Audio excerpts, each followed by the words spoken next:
Hi there, beautiful souls. Welcome to Elle's Temple. My name is Elle, and I am a goddess guide tarot reader and holistic healer.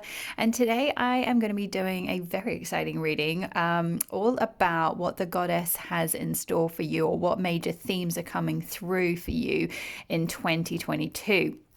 So we've got 4 different goddesses here. If you're already instantly drawn to a goddess, the timestamps will be below, so you feel free to click straight on through to your reading. Otherwise, I'm just going to run through each of the piles and the crystals associated. So first of all, if you are drawn to Goddess Gaia, Earth Connection, you will be pile 1. And the associated crystal for Gaia is the Ammonoida fossil. If you are drawn to Goddess Kalima, facing fear, and the red tiger's eye, you'll be pile 2. If you are drawn to Goddess Freya, Goddess Freya, phases and cycles, and this gorgeous piece of lapis lazuli, then you will be pile number 3. And if you are drawn to Goddess Radha, beautiful Goddess Radha, soul flame, and this beautiful rhodochrosite crystal, you will be pile number 4. So if you're new to pick a card readings, or you're not quite sure straight away which pile might be yours, I encourage you just to take a moment to connect with your intuition. So take a really deep breath in and out, and perhaps even close your eyes. Just allow your energy to settle down into the ground, connect with Mother Earth. Feel your energy just really settling. Allow yourself to come out of your head and into your body, and just take a few deep breaths with your eyes closed. And then when you feel ready, you can just very gently open your eyes and just notice where your gaze is immediately drawn, and just trust that that's your intuition guiding you to your pile. If for some reason you are drawn to more than one pile, that means that there is more than one goddess who's going to be guiding you through 2022 and has messages for you. So just take what resonates and leave the rest. It might be that if you are drawn to a mixture of piles, that you might need to sort of cobble together, if you like, a reading from multiple messages across the piles. So just see where you are led. Trust your intuition. Okay, my lovelies, I will see you in your piles. Hi there, beautiful pile 1s. If you chose Goddess Gaia, Earth Connection, this will be your reading. And the message from Goddess Gaia is: be mindful of the planet, come back to Earth, and stay grounded. Now, I'm just going to start your reading with the extended guidance from the guidebook this is from the Keepers of the Light Oracle deck, these goddess cards. So her message is: you are blessed to receive this Great Mother card today, because it shows that the earth itself, through the image of Gaia, is protecting your path. You are a strong, focused, and loving individual. Stay grounded and don't allow your imagination, ego, or fears to run away with you. Ensure your choices are for the highest good. Gaia is also bringing her motherly love to you and encircling you in a cocoon of peace. If you have had troubles with a mother in your life, or are feeling disconnected from or grieving your own mother, Gaia helps revitalize that connection and will bring healing where it is possible. If you are a mother and are worrying about these duties, know that Gaia is thanking you for your hard work and commitment. The earth is blessed to have you. Now I'll go into your oracle cards that I've already pre-pulled in just a moment, but just to bring through a little bit of guidance that I channeled through when I was when I was pulling your cards earlier. And if you are able to get hold of an Ammonoida crystal, or some kind of or fossil rather, or some kind of grounding crystal, some of the black crystals, such as I'm hearing tourmaline, or black chalcedony, or even black. I've actually got some. I think this is chrysoprase, or it's like a black pyrite, iron pyrite. Any of those kind of dark, heavy grounding. This one is especially very earthy and connected with the earth because it's got that spiral.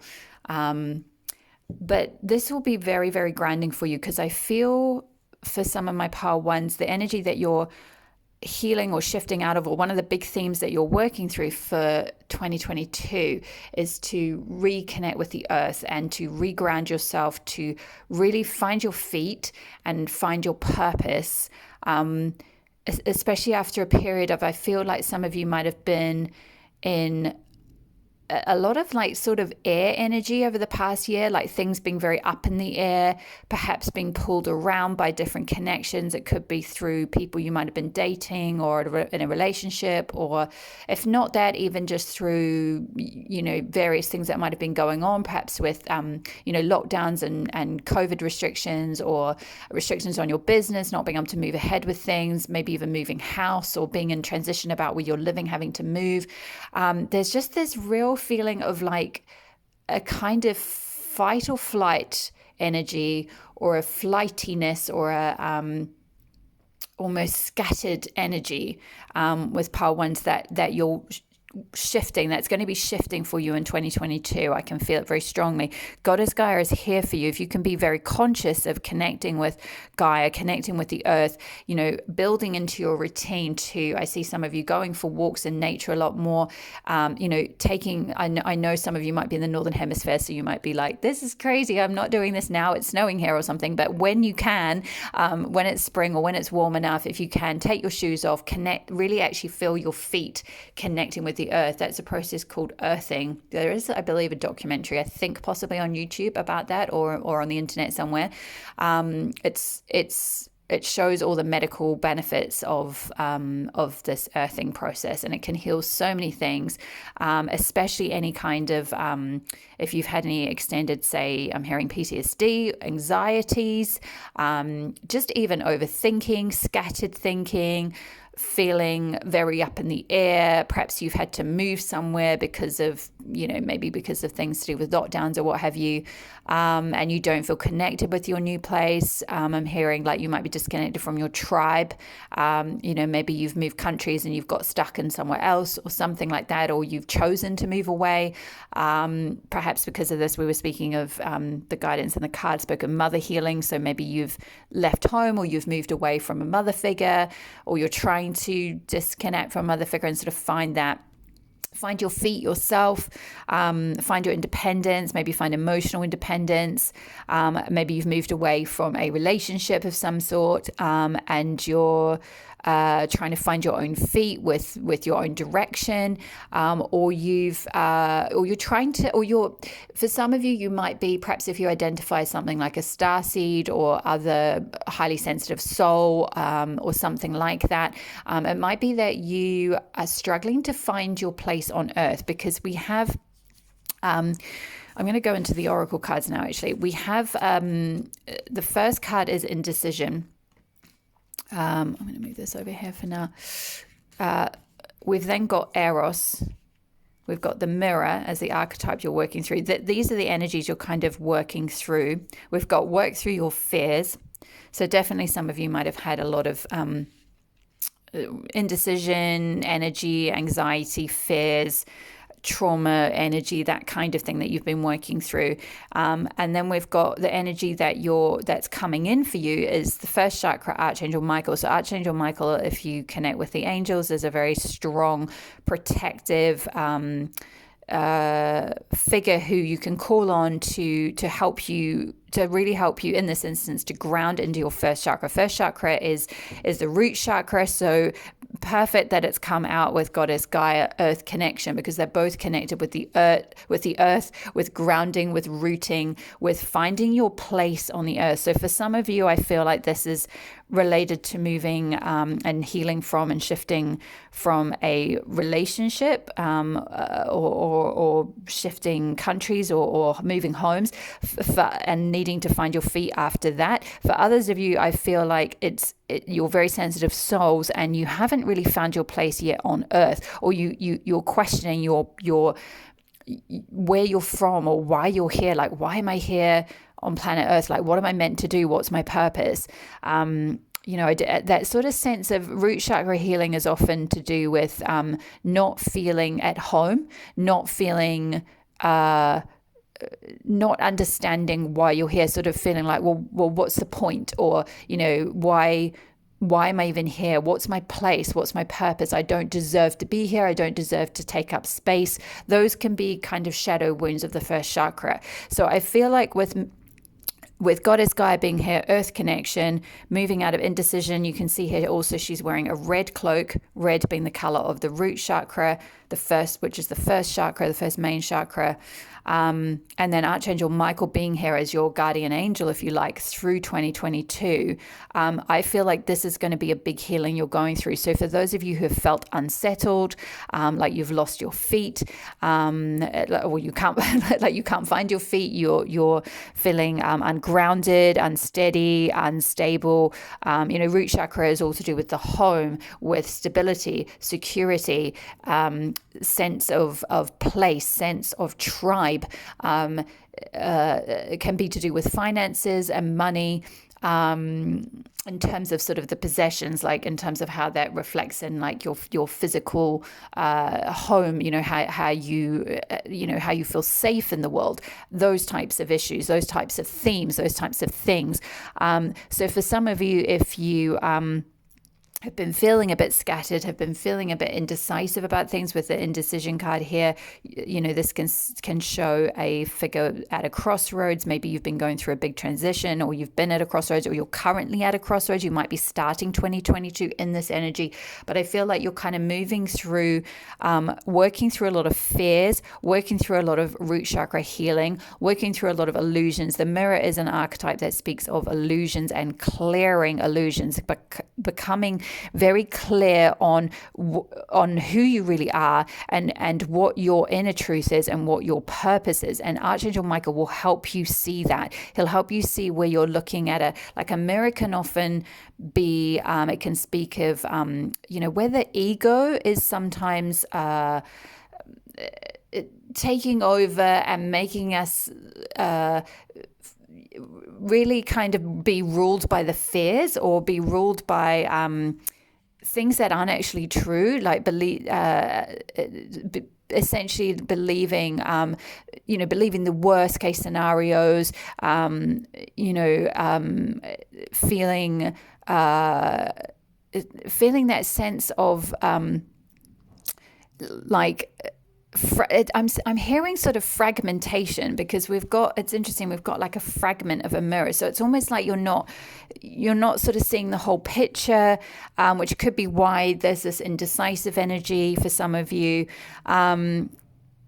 Because the mirror is kind of, it's only showing you a fragment of the truth, or it's showing you an illusion, or you're stuck in a sort of an ego picture of where things have been, and what you're capable of, or something along those lines. And then in terms of and I'll go into a bit more detail about these cards in a moment, but we've also got the universal love card here as the energy you're moving into. So first chakra, Archangel Michael, and universal love. So really positive energy that you're and really positive themes that you're coming into in 2022. And I also pulled from the Kim Cran's World Unknown Animal Spirit deck. The crow card is your animal totem for the year. So you've got Archangel Michael, Goddess Gaia, and crow to call on to help you shift through all this. Now I'm gonna, for those of you who resonated with the having a decision or moving away from a relationship of some sort. Now it could be with a mother figure. It could be with moving away from home, going through a divorce. Some of you might be going through a divorce. So you're having to leave your family home or something like that, or just some kind of relationship breakup. Maybe you went through that already in 2021, or you're facing this at the beginning of 2022, considering that. I'm going to read the guidance for you this is from the Aboriginal Goddess Chakra Oracle. Really beautiful deck. And I'm just going to read the message for Eros and universal love for you, because this is the energy you're healing and shifting out of, and this is the energy you're moving into. So with Eros, the guidance is, like Eros, your commitment to your family and friends whom you love is overwhelming. You give your all and never think twice about the energy you put into your relationships, as you are very satisfied by how it makes you feel and are much loved in return. At times you don't feel this is true, and this is one of those moments. You have little to fear, as your loved one is just preoccupied at present and is not giving you the attention that is normally given to you. They have no idea that you are feeling left out right now. These past fears of abandonment are influencing you at present. Just recognize these feelings belong in the past and let them go. Give your loved one a moment and a bit of space to get back on their feet, and everything will return to normal just as you like it. So for some of you, that might be the dynamic that's going on, that you're in a commitment, or you're in some kind of relationship or some kind of connection, and you give a lot to them, but they've pulled back perhaps because of something else, work commitments or something like that, and you're fearing that it's coming to an end. Maybe you're thinking, oh, perhaps I need to walk away from this connection. So you're in a bit of indecisiveness around Eros, which is, related to Aphrodite and romantic love and that type of thing. You might be feeling a bit taken for granted. You might be feeling a bit abandoned. But there's this very strong energy here of kind of saying, with the mirror being like a fragment and like an illusion related to illusions, and releasing that and working through your fears. It's like kind of saying, let go of that fear of abandonment, let go of that, those illusions that you're not really worthy to receive love in return, or that someone isn't returning love to you.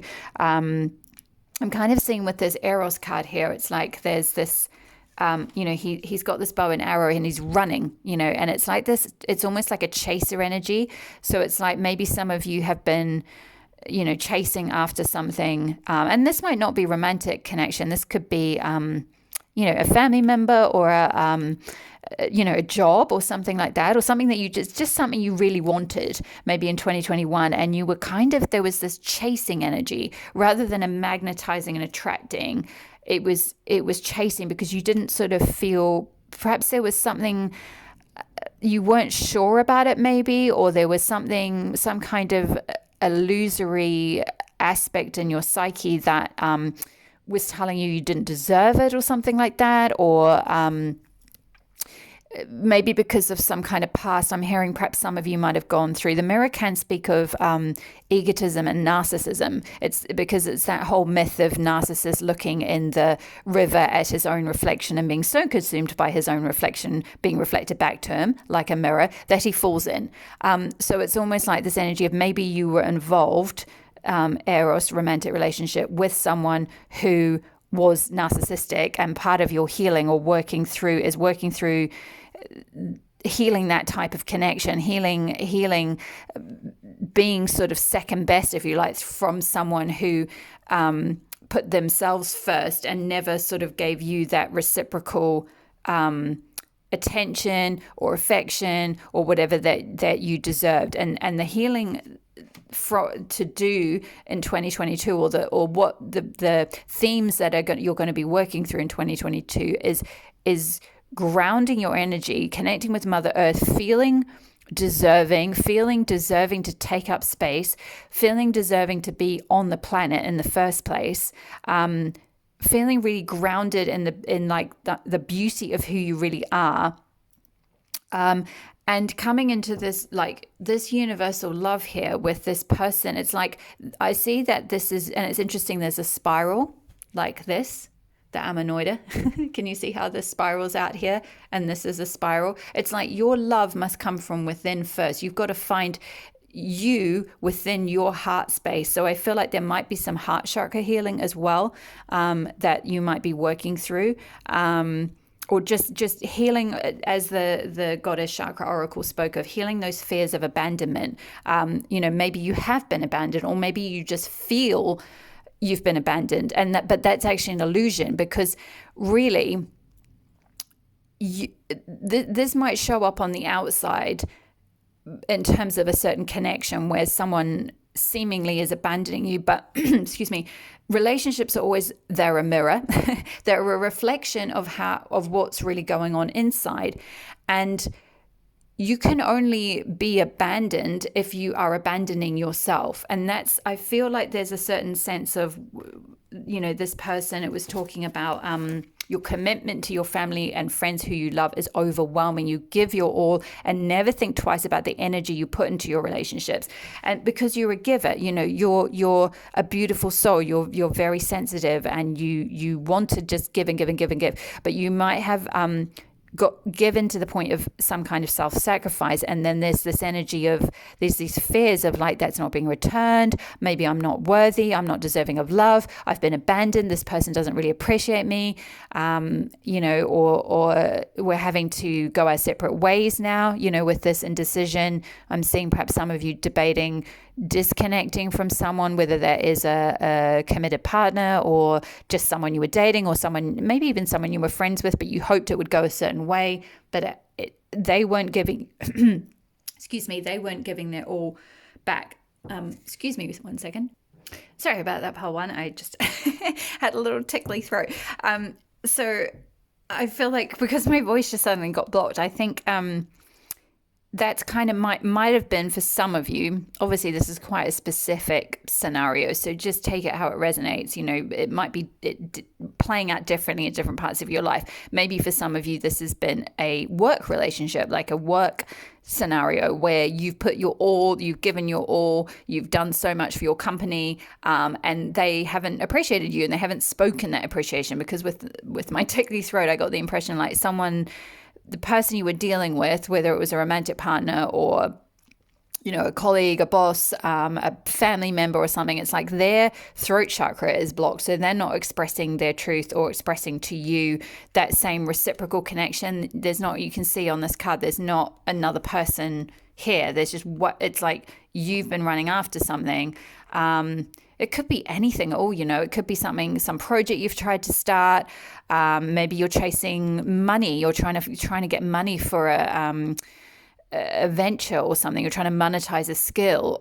You're trying to repair a relationship with a family member. It's just anything that you really love that you've been going after. But there's been this sense of chasing, and but underneath it, these fears that what you're chasing actually subconsciously you're not really worthy of, because you're not quite grounded or rooted in your being and in your sense of having the right to have these things, having the right to be loved, to receive love, to have universal love. Talks of not just romantic love like eros, but of love from the universe, love from spirit, love from your spirit team, from the goddess, or from your from the angels, whatever you connect with. It can be anything at all. You can be any religion, any spirituality, any anything at all, whatever gives you a feeling of having a connection with the universe. You can be a person of science, but just still feel, chances are if you're watching a tarot reading, you're maybe a little further along than being completely skeptical of there being something else out there. But, just that feeling of like, there's a innate intelligence out there that supports me, that loves me, that is that I can trust, and that it has my back, and that actually wants the best for me, rather than things, that sort of sense of things happening to you, or that energy we spoke of being abandoned, or not like, oh, I've given so much to this situation, whatever it is, whether it was a relationship, a marriage, a job, a company, a family member, whatever, and they don't, I've been abandoned, I've been left, I've got to go my own path now. I'm not, it's not being met with this universal love. This is you coming into the center of your heart with this spiral here.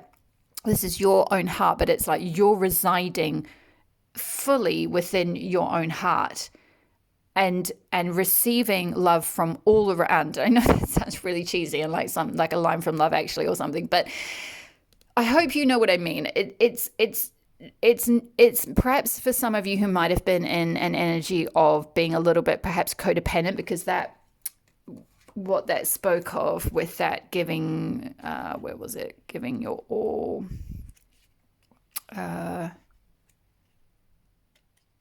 Oh, I've lost the page now. Sorry. Universal love. Yeah. Your commitment to your family and friends who you love is overwhelming. You give your all. And sometimes you don't feel like, you're loved in return. So that can be a type of almost like a codependent energy where it's like you're almost like addicted or dependent on needing to like either please others or give to others. And then ultimately, in the long run, it might take a while because that also gives you a lot to give to them, and you also you get a lot out of that. But ultimately, it isn't very fulfilling because the love's not coming back. And so I feel like the encouragement is to take your focus off this one thing, whatever that is, whether it's one person, whether it's say this is a romantic connection you've been pursuing, to take your focus off that and to focus on receiving love initially from yourself and giving that love to yourself. We spoke about mother healing with Gaia, and I feel like actually this is more to do with, some of you might be working through mother healing themes or mother wounds. Some of you might be becoming mothers this year, perhaps, but my feeling is this is more to do with healing like your inner child, and this is like your inner child within your heart, and you're growing. And look how sort of confident this person is. They're sitting cross-legged with their hands out to the side, being like connecting with the earth, and being like, yes, I am here. I'm residing in my heart. I deserve to be on the earth. I deserve to receive good things. I deserve to have love from the universe, love from family, friends, colleagues, work, love of my creative endeavors, love from different things. And the more that you're focused on that love from different sources and, community, maybe doing volunteer projects or something like that might be quite healing for you. Giving love to other things as opposed to pouring it all into, say, within just your family or just, say, an intimate partner, and then feeling like it's not being reciprocated, or that person's abandoned you if they've had to focus on something else. And with the crow here, this speaks of, the crow is a very spiritual entity, if you like, or symbol. Totem animal. It's a very, it's associated with goddess Hecate, who's a goddess of witches, so it has a very potent energy of healing. Goddess Hecate is the goddess of witches in terms of like witch healing, in terms of that the actual original meaning of witches in terms of being the healers of the community, and those who could, they used plant medicine and all of that to heal themselves and heal the community before the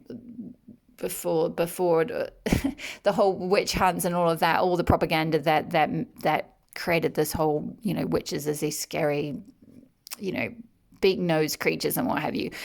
And crows also by association kind of got this like slightly negative connotations in some, popular collective myths and what have you. But originally, crows are actually very potent, very spiritual, very like they're messengers from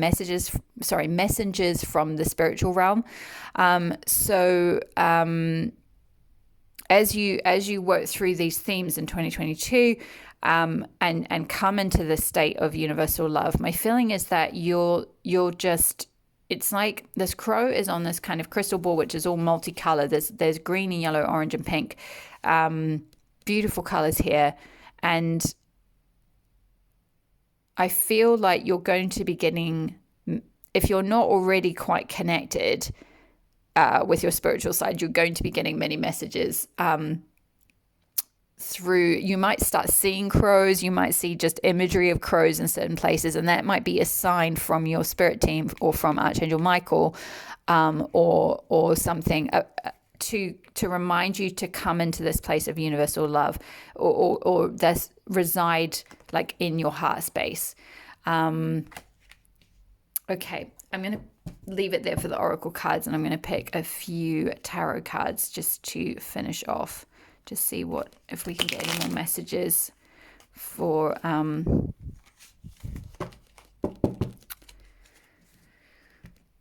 my pile ones, for what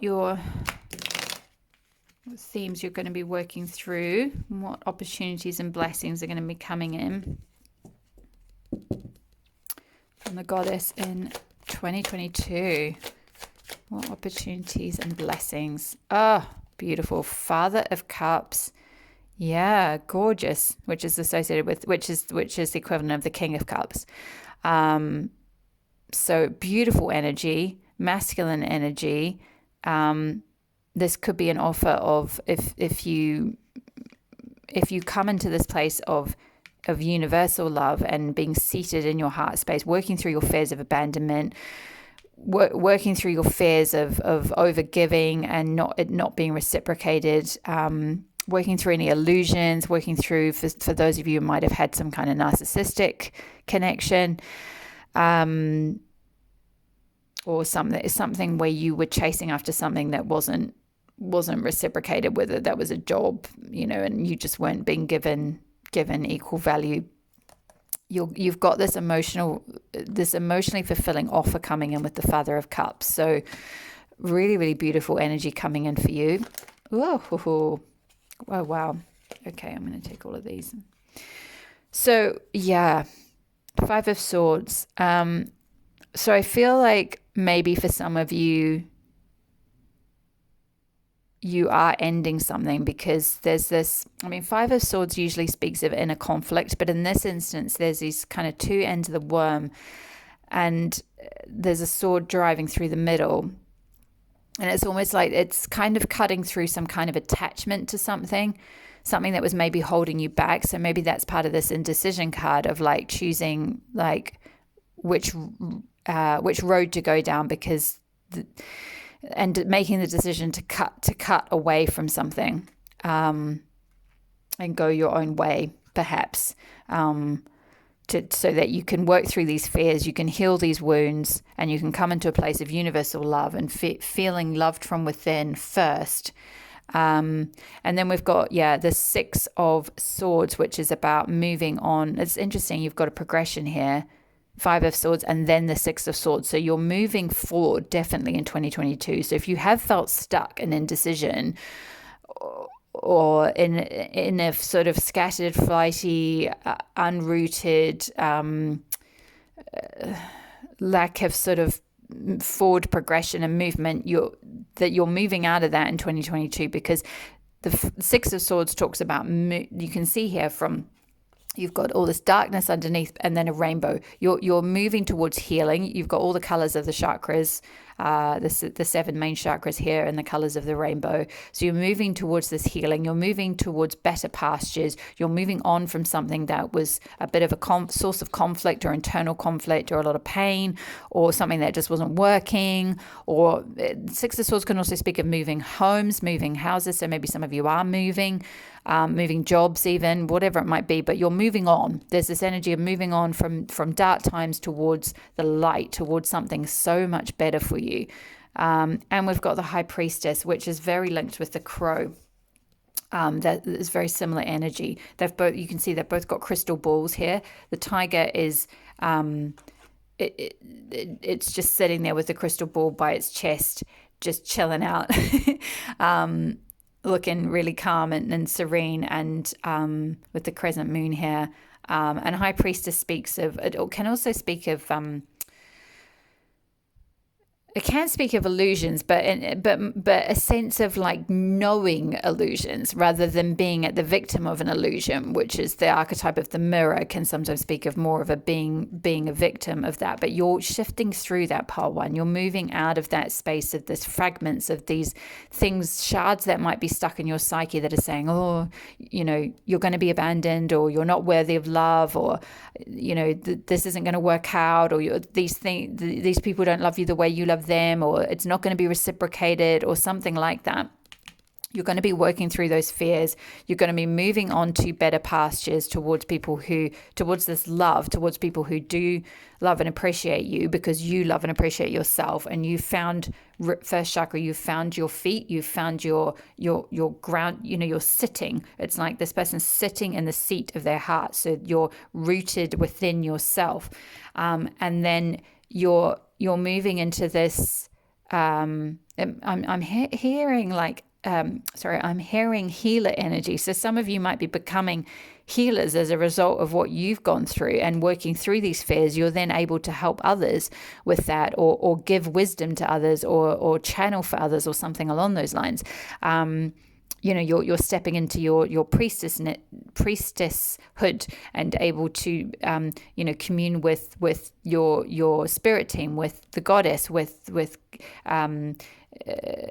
the divine feminine, and then through this process of Gaia Earth connection, Archangel Michael, first chakra, you're grounding that. Any kind of projects you wanted to start, any kind of maybe business you wanted to start, perhaps a spiritual business with the crow here, or something related to healing. We spoke of the crow being a symbol of goddess Hecate, who is all about healing and witchcraft and using like medicinal plants, things like that. So you're moving on, you're cutting something away, you're making a choice to go on a path. And also, it's funny I brought up goddess Hecate, because she's also the goddess of crossroads, and we can see this person here standing at a crossroads. So you can also call on goddess Hecate to help you through this time, as well as goddess Gaia connecting with the earth. So yeah, all in all, really beautiful themes coming through for you, pile 1 for 2022. I see a big shift in your energy, a big shift from any kind of conflict or internal conflict, confusion, and whatever that was in relationship or work or family or something, moving to working through those fears of your sense of place, your sense of worthiness, coming into a state of residing in your heart, knowing your truth, knowing, being highly intuitive and very in control of your intuition, and connected with your spiritual side. And it may be that actually that you, with the crow and the high priestess, you're being a messenger. You're the messenger. You're tapping into that crow energy of like being a messenger for others as well. So it may be that you go through quite a profound shift in 2022, and you use your intuition in some way. If not for a job or a business, maybe just as a hobby, or just within your friendship group, or,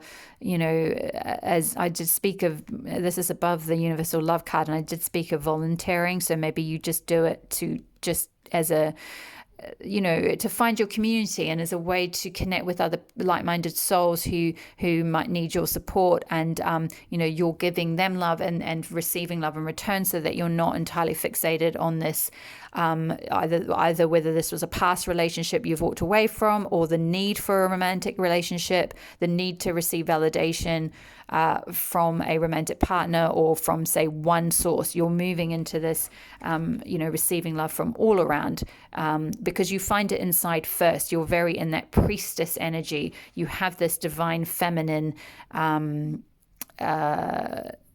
this divine energy within, this divine feminine energy within you, with that priestess energy. So you're working towards that. You're moving on from a lot of perhaps pain or confusion. Swords can speak of the mind and thoughts and ideas, and sometimes confusion. You've got all these swords kind of crisscrossing here. So there was that energy I spoke of at the beginning of being a bit scattered. Do I go that way? Do I go that way? Do I go that way? Do I go that way? Do I cut ties with this person? Do I not? Do I cut ties with this job? Do I not? So for some of you, I did speak of this being a job where you've been over, some of you might be, say, workaholics, or you've been over giving in a job that hasn't really been, valuing you. To be honest, to be frank, and you're coming into this with Father of Cups. It's almost like your inner masculine. So if this is not an external person coming in, this is like your inner masculine, and I'm being guided to this Archangel Michael card. Your inner masculine is coming in, and and helping you find that universal love, helping you see that you're worthy of love, that you're worthy of everything you want. You're valuable. You have a place on this earth, root chakra. You're meant to be here. You've got a purpose. Your purpose is this high priestess, if not, as for your work, then for somehow even on the side or something, you're meant to do something around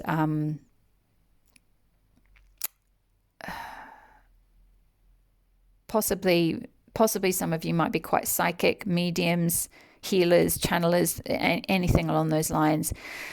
But you'll receive messages with the crow here. You'll receive these messages in.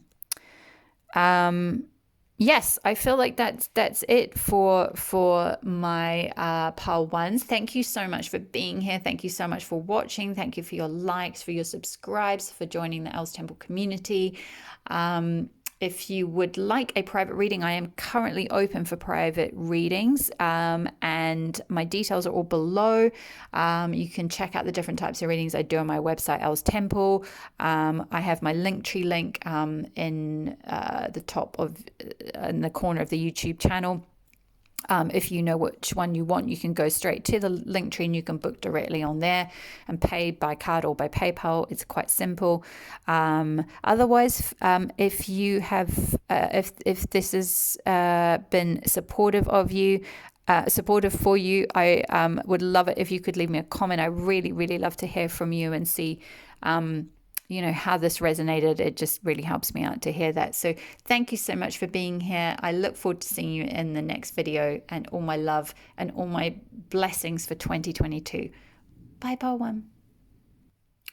Hi there, Pile 2. If you chose Goddess Kalima and this gorgeous red tiger's eye, the camera will focus so you can see the lovely stripes. This will be your reading. So Kalima, this is, if you've been drawn to this, I'm sure that you are possibly in the process of some kind of death and rebirth, because Kalima is all about like death and rebirth and going through a sort of spiritual awakening, shifting, ending cycles, ending old cycles and starting new ones, shifting from ego into spirit, anything like that, shifting out of fear, shifting out of illusions, and finding your power, essentially. So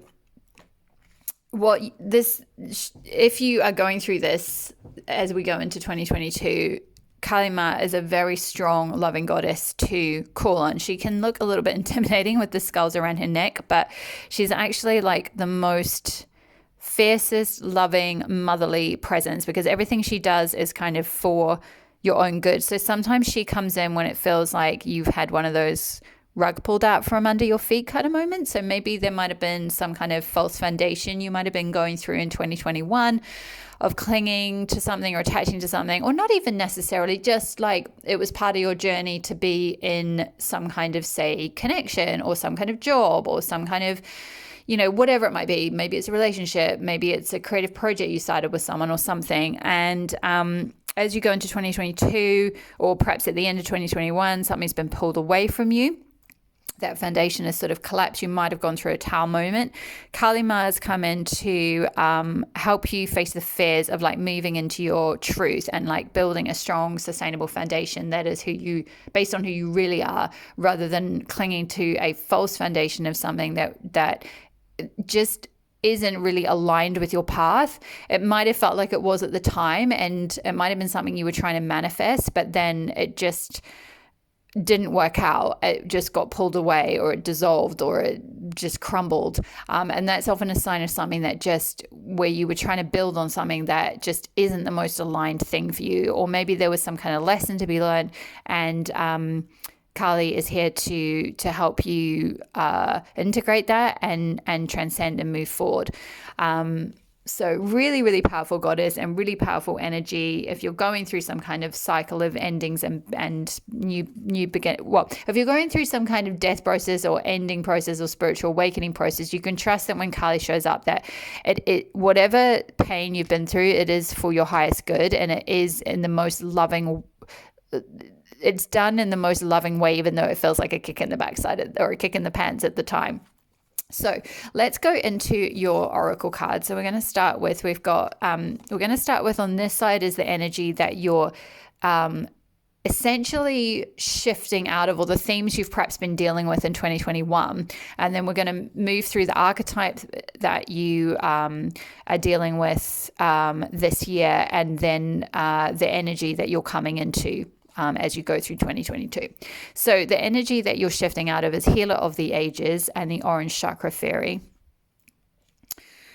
The archetype you're working through is the Prayer. The guidance is the energy is gaining momentum. The energy you're moving into is card number 24, Adjacent Possibilities. And inhibitions, but in reverse. So I feel like you're releasing what you're moving towards is releasing inhibitions. And the animal totem that you have is the hyena. Okay, so I'm going to just start with this one, and I'm going to go straight to the book because the message in the book is very specific, but I feel like it might depict someone's situation. So this is kind of what you might have been working through already for some of you in 2021, and for others of you, you're at the start of 2022, this is something you're shifting through. So the Orange Chakra Fairy represents the sacral chakra located in your lower abdomen. The Orange Chakra Fairy teaches us how to be happy and confident. She is happy and presents herself as confident and sociable. Her skills in working harmoniously with others often leads to her success in whatever she is putting her energies to.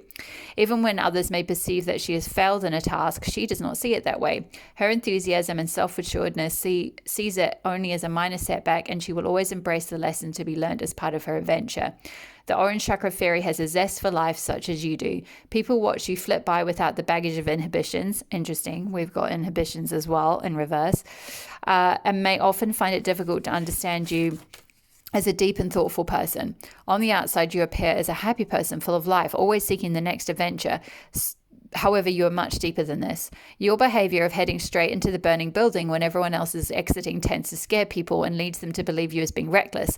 On the contrary, you possess an insatiable need to lead a full life and experience all the lessons that spirit has to offer you. Don't succumb to the fears of others. Interesting. We've got Kali Ma facing fear. It's a lot of talk of fear, facing fears, releasing inhibitions. Don't succumb to the fears of others. Continue to live your life to the fullest, and people will begin to understand your courage as being a positive example of strength of character. And speaking of courage, the red tiger's eye crystal is a really good stone for courage. Also, actually, the regular tiger's eye, which I have here as well.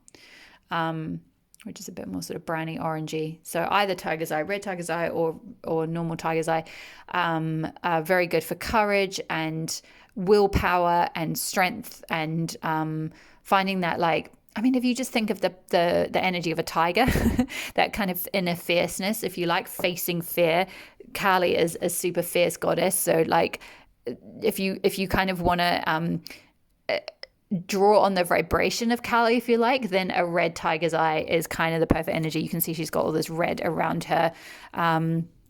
So this will kind of give you that fierceness to like face fears that you might have inherited from others, because that message with the Orange Chakra Fairy just spoke about others perhaps projecting fears onto you. So maybe that's been something that you have had to contend with, is you might have assimilated other people's projected fears, and that stopped you from going towards possibilities in the past. But I feel like you're shifting out of being blocked by that. Your zest for life that might have been a little bit subdued before. And I'm being guided to point out about Kali saying this is your chance to soar, and the message from the orange chakra fairy was kind of also saying a similar thing. It's like go for it. Like, you've got this opportunity, you've got this zest for life. Like, release your inhibitions, which I feel like you're going to do throughout 2022. Any inhibitions or any fears or anything you've internalized from other people, you're going to let all that go. And that's going to open up all these adjacent possibilities, or all these other possibilities that you never thought were possible for you. I've just been guided to speak about the hyena card now, because the energy of the hyena is about like kind of being a jokester and a crowd pleaser, but below the surface there are unfulfilled dreams to be realized. And that's kind of also what the orange chakra fairy just spoke of, about unfulfilled dreams, or not fully going after, you have a zest for life, and you often run into a burning building, but maybe other people have been like, oh no, don't do that, like you should be scared of that, and then you've gone, should I, like, oh, maybe I shouldn't do this thing that I really want to do, maybe I shouldn't go into this healing work. We have healer of the ages, so maybe your part of your work is to sort of heal, is to be some sort of healer or something. Maybe you already do that, or you're shifting into that, or there's this healing energy that's going to happen at the beginning of the year to help you shift through these fears. And we've also got the energy is gaining momentum, like to build you up so that you can soar, because you've got these dreams within you, you've got these possibilities within you, but there's been some inhibitions that have been holding you back, or fears that have been holding you back, and you haven't been able to realize those dreams. So the hyena card speaks of when the hyena card appears, it's time to reflect on your reliance on sarcasm and humor to express your truth. Are you using jokes to hide old resentments in relationships, or to mask things that you feel uncomfortable discussing? What would happen if you took your goals seriously? And when in balance, the hyena is charming, witty, fun to be around, and when out of balance it can be scrappy, petty and suspicious, which is not to say like that's you. I'm not saying by saying that like when it's out of balance that like that's your energy that you're in, but it's just saying that maybe previously you've been a bit of a people pleaser. You're a bit of a crowd pleaser, you're a bit of a like, let's just fit in with the others. If you think of the hyena energy in Lion King, they're always in packs, right? Like they're always in groups, and they're always just trying to make each other laugh, and they're fun to be around. And like I feel like you're with the orange chakra fairy also spoke of like you're this bigger than life character, and you're fun to be around. You've got this zest for life, and so I feel like you've been doing that, but you've been sort of dimming your light. So you've been sort of showing this zest for life, but in a kind of like trying to stay small to please others kind of way, kind of trying to stay as like a pack of hyenas. But Spirit is telling you, Kali's telling you, and this tiger's eye is telling you, pile 2, you're a tiger. I'm sorry to tell you, you're not a hyena. In some ways, like hyena, I should actually flip these around and say hyena is the energy that you're moving out of, because I don't feel like this is what you're coming into, unless it's kind of in the best possible sense, the imbalanced sense, which is the charming, witty, fun to be around. But as long as you're kind of in your power and you're going after these unfulfilled dreams, you're seeing these possibilities, you're letting go of inhibitions, you're working on this energy that's gaining momentum so that you can soar. And with the prayer here, I feel like it's like you've been underneath this, like all this, it's like hay or lots of grass and stuff like all under here. And you've been kind of stuck in the mud, perhaps. Maybe you've been a bit stuck in the past year or something. And so this is an archetype that you're working through, is there's like this hand that suddenly whoomph, like come out of the earth, reaching up, almost like reaching up to heaven, being like, help, or like, get me out of here. Like I need to go, I need to soar. I need to go up. The energy is gaining momentum. This is your chance to soar. It's like you're coming out of the ground. It's like I'm seeing this energy of like the phoenix rising. but also there's this energy of manifestation that like whatever you're asking for, whatever you're praying for, whatever your heart truly wishes for, that's going to gain momentum, and these possibilities are going to start opening up to you, because 2022 I feel like is a year that you can realize your dreams, that you can awaken and really go after those unfulfilled dreams that you might have joked about before, or like kind of played with a little bit. Like maybe you're kind of a bit of a, with that hyena energy, a bit of a trickster, a bit of a jokester around your friends or something. You're kind of someone who's always entertaining your friends, or using your I'm sort of seeing someone who like turns their pain into humor for other people, kind of thing. It's like they'll make themselves a butt of jokes, or like any pain they're feeling inside, they'll use it. And it's like, that's not necessarily a bad thing, but like if you're becoming resentful about that, then it's like there's a more powerful way to use that energy to transmute it and heal it, and then help heal others. And you can still be witty and charming and funny, but actually get something, like fulfill your dreams in the process and get something out of it. Because before, it's just kind of been keeping you like in, like it's like you've not wanted to stick out. You're kind of safer in a crowd. Hyenas always hang out in packs, and they're kind of the scroungers of the animal kingdom. I just keep thinking of the Lion King and how they behave in the Lion King. And I just think that like maybe you've been hanging out with people where everyone sort of does the same thing. Like maybe your group of friends, it's like you might all have certain issues, but instead of possibly I'm seeing two different scenarios. Either you end up having to heal everyone else, or none of you are really healing, because you're staying in, it's like none of you are moving into this light. You're staying in this like eclipse energy, this sort of shadow energy of like kind of making fun of the pain almost, rather than healing it. So part of 2022 and the themes that you're working through, and what Kali's going to help you do if you consciously work with her or call on her, is that there's a lot of changes and shifts and things that are unfolding for you. There's a lot that you might have gone through in the last year. I spoke of at the beginning. For some of you might have gone through a bit of a rug pulled out from under your feet moment, or some kind of ending or something. And you've got to really face that fear and heal that. This card contains like very healing energy within it. Now, it might be that some of you are going to become healers, or are healers yourself. But my feeling is like you're kind of, it's like, because you're shifting out of this, it's like you're done with healing everyone else and needing to, and sort of just being, I'm hearing like taken advantage of perhaps by other people. So maybe some of you are like, you're giving healing, but you're not really getting much in return, or something like that. You're kind of just healing through your presence, but you're not, there's other ways of doing it. There's adjacent possibilities here for you if you release your fears to like actually step into either like carrying on doing healing work, but maybe you formalize that, and maybe you train in something or get a qualification, or you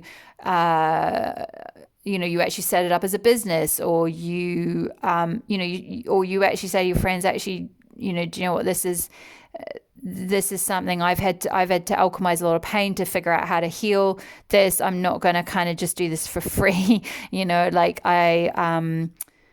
it's like releasing those inhibitions to kind of tell people, like, maybe some people are like reaching out to you, I don't know, on Instagram or something, and being like, hey, would you do this? And it's like, actually, no, like I've got other things to do, or like I've got, like I can do that, but these are my rates or something, like facing the fear of like charging appropriately for your work. it's like I'm seeing this ascension from running with the crowd to like standing strong in and of yourself and looking at maybe some other possibilities for things, as opposed to just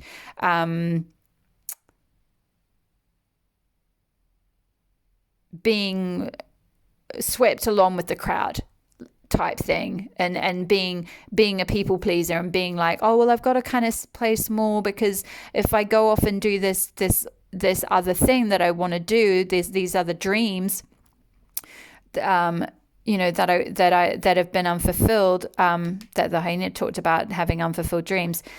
If I go after that, then people won't like me anymore, or like they'll think I'm arrogant or something like that. And it's like, you've got to face that fear head on.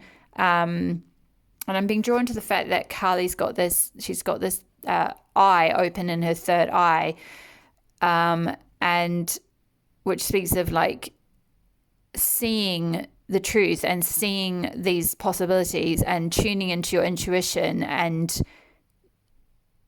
trusting your intuition and going forward with what you like, just facing those fears and going forward with what you really wish for, what you're praying for, what you really want.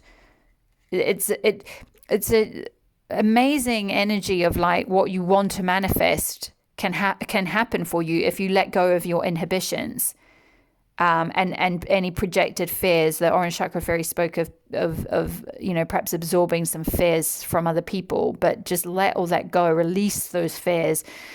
Whatever you wish, the energy is going to gain momentum for you. There's possibilities that are going to open up. Right. I feel like that's the end of the messages from the Oracle cards. I'm going to look at some tarot for you to get a bit more of an idea of any kind of, well, what kind of blessings and things are coming through for you from the goddess for 2022. Whoops.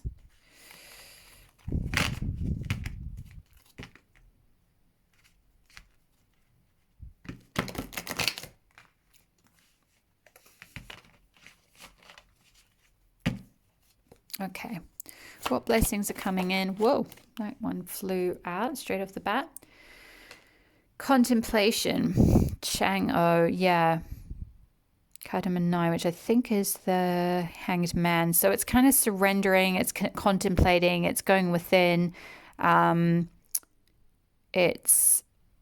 And I'm noticing this little rabbit here. So rabbits can speak of fertility and creativity.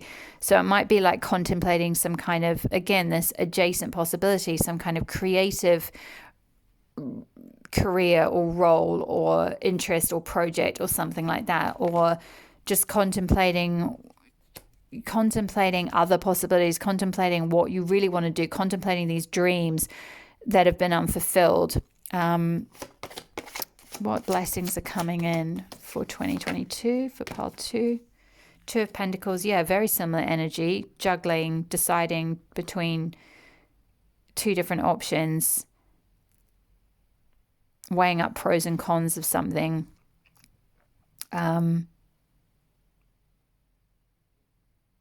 But also finding a balance as well. 2 of Pentacles can speak of balance, and we've got the figure of 8 here, which is makes the infinity symbol, and yin yang. So it could be balancing your masculine and feminine energies within, in order to then go after these dreams and after these other possibilities.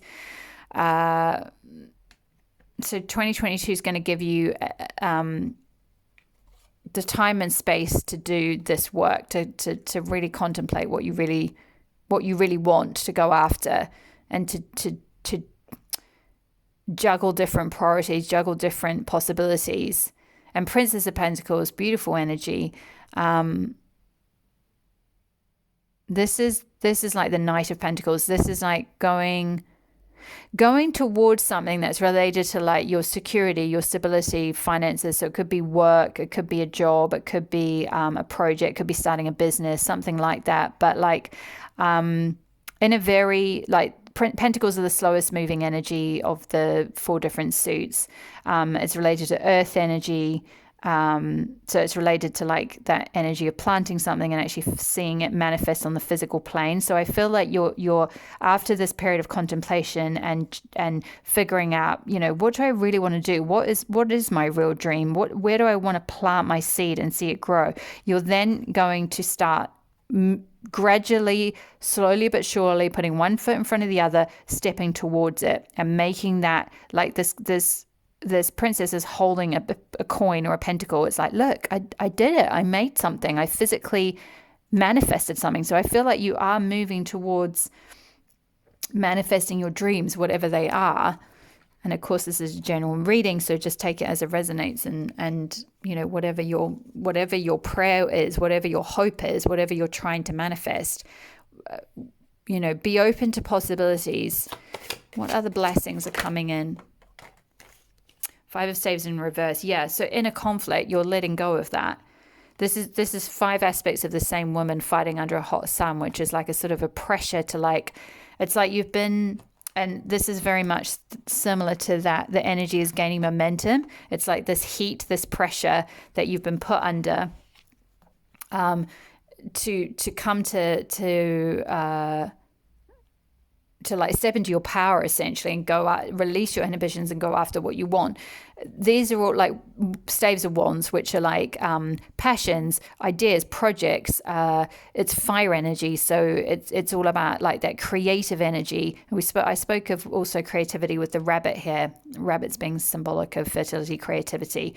So you might be contemplating starting a creative project.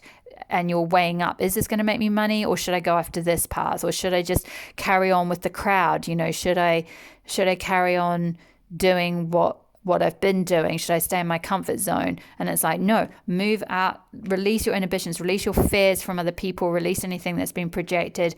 Start just taking gradual steps forward, release this inner conflict. I feel like you're naturally, organically going to be pulled to do this anyway in 2022. You're going to release this inner conflict, this like lots of different options, lots of different feeling under pressure to decide on a different option, and gaining some clarity on where you're going towards. And I'm going to pick one more for you. So I'm just going to move these along.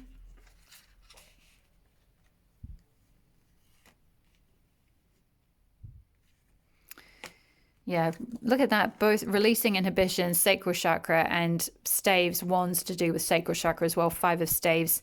You're coming out of that energy as well. So I really do feel like any fears, anything that's been blocking you from starting some kind of creative project, spiritual project, like I said, some of you might be healers and you might be starting to think, you know what, I actually want to make money from this. Princess of Pentacles, coins, money, finances. I want to receive my due worth. I don't want to just be a healer of the ages, a healer of the people. Oh yeah, anyone who's just in my crowd, they can just come for free healing to me. No, pile 2. You're saying no more of that. I'm worthy. I'm worthy of this money. I'm worthy of receiving. I'm worthy of having a reciprocal financial or monetary or physical manifestation for these dreams, for these goals. We spoke of, I can't remember where I read it now, but I think it was maybe the Orange Chakra Fairy spoke of, it was the hyena spoke of like, where are you not going after your goals, essentially. Princess of Pentacles starts taking steps to go after those goals. So you're definitely going to be doing that. If you've been blocked in the past by fears or other people's projected fears, you're not going to be anymore in 2022. And one more card for one more blessing in 2022 for pile 2. Oh, wow. Yeah, gorgeous. Look how much earth energy you've got here and how many pentacles. 5 cards, and you've got the 2 of Pentacles, the Princess of Pentacles, and the 7 of Pentacles, which is like planting seeds. I spoke of that when I was talking about these Pentacles cards, of planting something and starting to see the results of it and see the manifestation of it. And the 7 of Pentacles talks about that, but it's quite slow moving energy. It's like you've planted something and she's coming back and checking on it, being like, is it growing yet? Is it, can I harvest it yet? And it's like, it's not quite. So 2022 might be more of a year of building the new. We spoke of at the beginning with Kali Ma and foundations, and perhaps some kind of foundation being cleared away because you've got to grow this new foundation that is sustainable and is going to bear fruit for you. And you've got to trust that maybe you might not be able to pick the fruit quite yet in 2022, but it's growing. It's definitely growing. You've definitely planted it. You're in the process of planting it now as you go through this contemplation, this juggling, Two of Pentacles, balancing yin yang energies, deciding on which option to go after.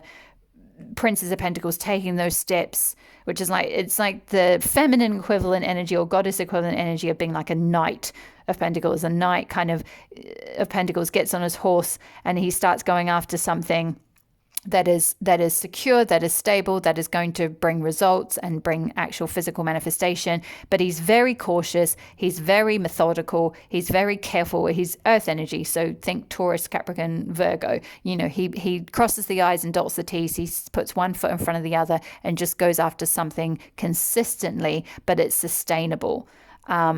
And Seven of Pentacles is you're going to reap your rewards. Trust that, you know, you might not get instant gratification from it in the same way that, like, being a sort of a jokester in the crowd, you're getting that kick from, from playing. I'm hearing like playing the fool, but that sounds a bit mean. But I think it's not that you're playing the fool, but it's like you're playing small. It's like you're not fully stepping into the fact that you're really a tiger, or a princess, like you're a member of the court. You're kind of playing like you're a member of the I guess the masses or the mob or the crowd, but it's like actually you're a princess or you're a tiger or you're Kali, or however you want to identify. It's like you've got the power to grow something here, to go after your dreams. So don't let that go for, say, popularity reasons or to play small, to play one of the crowd. Stay in your comfort zone with that. You know, plant something. You might not get instant gratification, but it might take a long time to start seeing these pentacles actually grow. Pentacles being earth energy, the energy on earth is obviously quite dense. It takes time to grow, but eventually it will bear fruit. So just really trusting that, and that's going to be your 2022. So I feel like that's all the messages for you for what you're going to be facing in 2022. Thank you so much for watching. Thank you so much for being here, Pile 2. If this resonated for you, or later in the year, if it resonates and this starts to come out, I would love it if you left a comment. It really means the world to me to hear from you and to hear how these things resonate. If you would like a more specific reading, obviously this is a general reading, so I've tried to pull as many different possibilities, but if you would like a more specific reading about your energy exactly and what might be going on for you, I am open for private readings. My details will be below, ellestemple.com. Otherwise, thank you so much for being here. Thank you so much for watching, for your likes, for your subscribes. I'm loving having you all as a part of the Elle's Temple community. It means the world to me. Thank you so much, and have a wonderful, wonderful 2022. And I will see you in the next video. All my love. Bye-bye.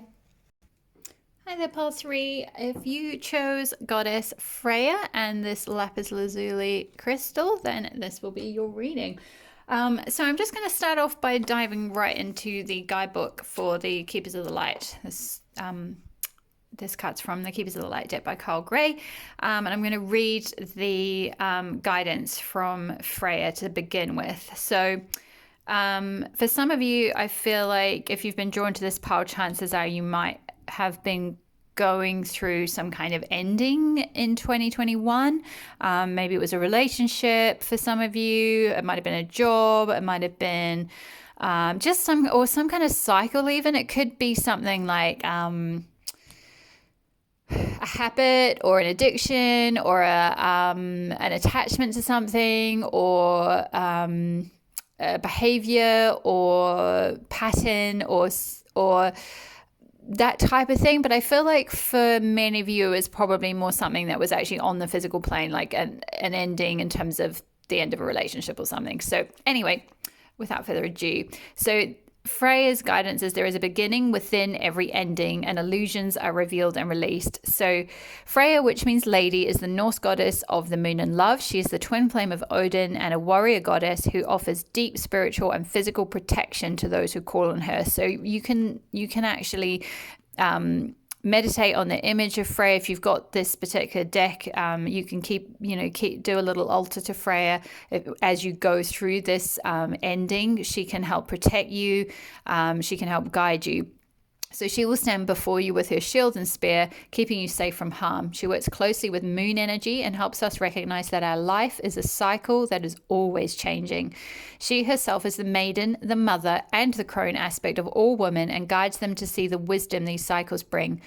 So that was the other thing actually I meant to mention in terms of the ending you might be going through, or the cycles you might be going through, is perhaps some of you are moving out of maidenhood into motherhood, or motherhood into cronehood, or something like that. Or like you might be it might be sort of letting go of one phase of your life and moving into another. Maybe some of you, I'm hearing like that kind of empty nested thing. So it might be that you're not quite in cronehood, but you're moving out of motherhood, in that your children have moved away from home, or something along those lines. So it can be different for all of you. But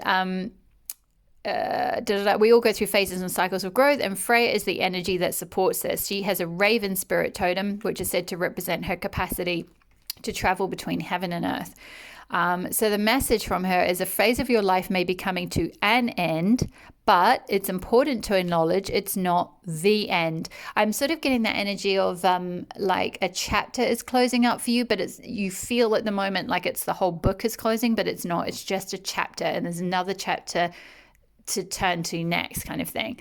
So when one door closes, another opens. You may have been desperate for change, but now that it's here, you could feel vulnerable. Know that the mighty goddess Freya will guide you. Illusions are now being revealed so that you can leave behind anything that is false, step into your peaceful warrior-like energy, and welcome the changes you deserve.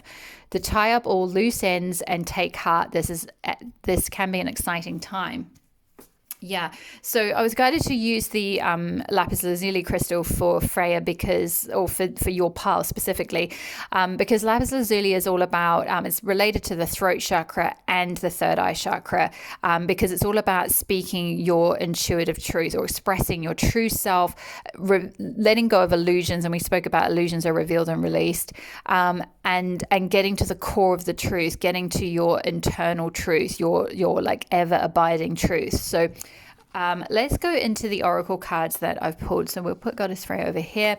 So on the left-hand side, starting this way. On the left-hand side, we're going to be looking at the energy you are moving out of as we close out 2021, or sort of might have been the energy you were in 2021. And then we're going to look at the themes and energies, the archetypes you're working through, the moon guidance, and then an animal totem for 2022. So what you're moving out of as we start 2022 is we've got storm warning here. We've got the offering is the archetype that you're working through, and then the energy you're moving into is rest and rejuvenation. One of the energies you're moving out of is the green chakra goddess, or one of the energies you're working through is the green chakra goddess. The guidance, the moon guidance, as you go through working through this archetype, is to step out of your comfort zone. We've also got release. So that's a double message of release, because we've got illusions are revealed and released. And then we've got the actual release card. Both of these cards are the heart chakra. So you've got two heart chakra cards that came out for you. So that might be quite a big energy center that you're working through healing in 2022. It could well be that this ending that I spoke of for many of you might be a relationship. It might have been a romantic relationship, or just some kind of love relationship of some sort. It doesn't have to be romantic. So like I said, some of you, it might be a family. I'm hearing like grieving actually. So some of you might be grieving a death of someone. So there has been an actual ending of life, or ending of an aspect of your own life, or an aspect of yourself, a life that you thought you were going to live that maybe has had to come to an end for whatever reason, maybe because of, COVID and lockdowns, or because of health reasons or something like that. And the animal totem from the Kim Cran's World Unknown animal spirit is the black egg. So I do feel like for some of you, and this won't be specific, obviously this is a general reading, so just take it as it resonates. But some of you have been through potentially quite a stormy time. I see this, it's like a temple that's kind of come down. It's been struck by lightning and broken here. Some of you, if you're drawn to pile 2, there may be some messages for you in pile 2 as well, because I'm kind of seeing this, it's like tower energy. It's like equivalent of the tower card in tarot, in terms of the depiction on the card. And it's a little bit like, it reminds me of that Kali energy, in terms of Kali being the goddess who can often come in to shake things up. She's a very radical goddess of transformation. She will, she's also a goddess of like death and ending, so kind of similar to Freya in that sense. And also a protectress as well. So there may be some parallels with part 2, but anyway, the point is that there's been some kind of stormy weather, stormy ending, perhaps. Either something you've gone through already in 2021, and I don't want to scare you if you haven't yet, that this is what you've got in store for you in 2022, but this might be something that you are navigating. I feel like for most of you, that because this is the energy you're releasing, it's like this is something that's already happened. There's already been an ending. I feel like you know this. That's why you were drawn to this card. The storm that was going to happen has happened, give me 1 second. I feel like there might be a message in, if I can find it. What did I do with the book? Here we go. The green chakra goddess. And here's something specific they're drawing my attention to.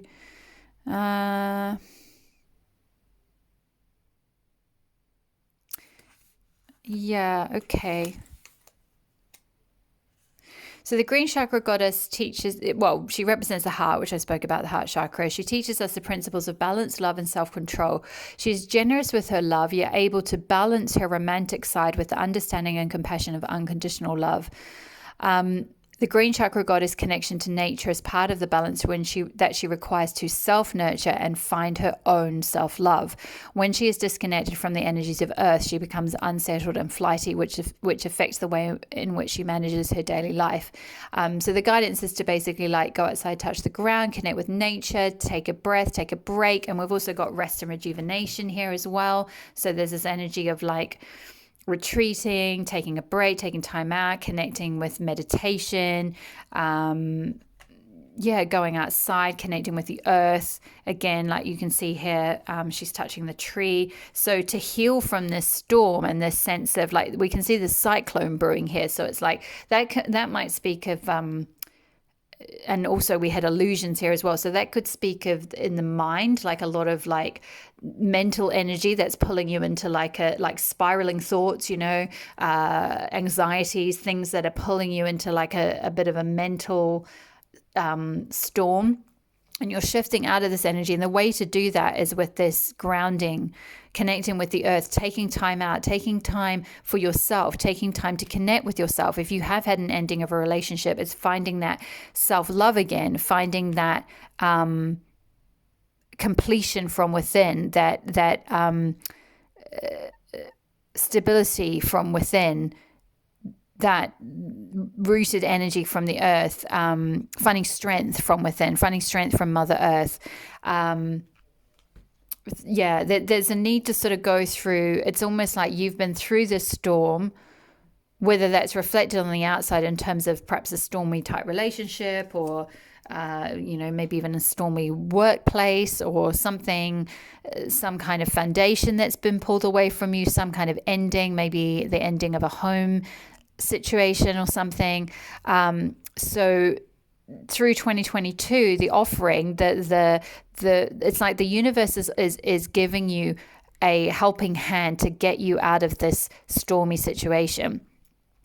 And the more you can like connect with earth, rest, find yourself, love, release these illusions, trust that you've got a new beginning, you'll start to rejuvenate, and then you'll be able to come out of your comfort zone here with the North Node. And I'm also being guided to say with this card that you it might be useful for those of you, if you don't already know what your North Node is in your astrology chart, to do a birth chart reading. You can do free ones online, but it's quite useful. I found it's a process I went through last year, having an astrologer actually read and interpret my chart comprehensively and cohesively, looking at the chart as a whole. But North Node is all about going toward, like, releasing your South Node, which is like the past, illusions, ego self, everything you've learned up to this point, everything from your tribe and from what you've kind of initially perhaps trained in, or something that, like, oh well, when I was at school, they said go and follow this path, so I did, and that's sort of comfortable, but it's like all this endings and things have happened in order to shift you into releasing these old ways of being, coming out of your comfort zone and going towards your North Node, which is like your ultimate expression of who you really are. And speaking of expression, we've got the lapis lazuli blue connected with the throat chakra, which is expressing your true self, finding the truth of who you really are, expressing that true self, and aligning with that truth. We spoke of with Freya as well. There's going to be a new beginning coming out of an ending. So things that are not in alignment will get pulled away in order to powerfully shake you up and align you with your higher truth, with your higher self, with your North Node. With the black egg here as well, there was a mention in. I feel like there was something about truth related to the black egg as well. This is all about, yeah, exactly, speaking from an authentic voice and the truth. So the black egg contains one of life's essential treasures, the truth. Inside of it resides no confusion, excuses, small talk, noise, or lies, not even white ones. And it's interesting, this is speaking of lies and things as well, because there's this need to reveal and release illusions. So somehow you've been operating under some kind of illusion, whether that's from a relationship or from something, an illusion within yourself, like not owning up to your truth within yourself, not looking at your inner truth yourself. So this living and breathing vessel harbors only that which rings true. When this essence is in balance, we speak slowly and clearly. We are drawn to activities like writing, reading, teaching, singing, or perhaps public speaking. Sounds draw us in. Books draw us in. The concept of truth itself draws us in. We start asking questions like, what do I know to be true about myself, and what is true about the world? When the energy of the black egg is not yet accessed, we speak from an unsure place. We say things others want to hear, gossip, or repeat stories to justify our subpar behavior. We might even try to convince ourselves that we have no inner truth at all.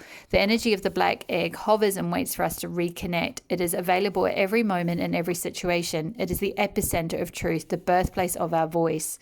And I feel like this energy with the spiraling is quite similar to this rest and rejuvenation, with this kind of, he's got his hands coming down here, and there's this sort of spiraling kind of energy coming from within him. So it's like getting quiet, meditating, sitting in nature in order to come into that like inner truth, to find that like inner, it's like your own inner egg that's being offered to you this year in 2022. That's something that you can access, that you can draw on once you've released these illusions and grieved and ended this cycle, whatever was going on that wasn't really working.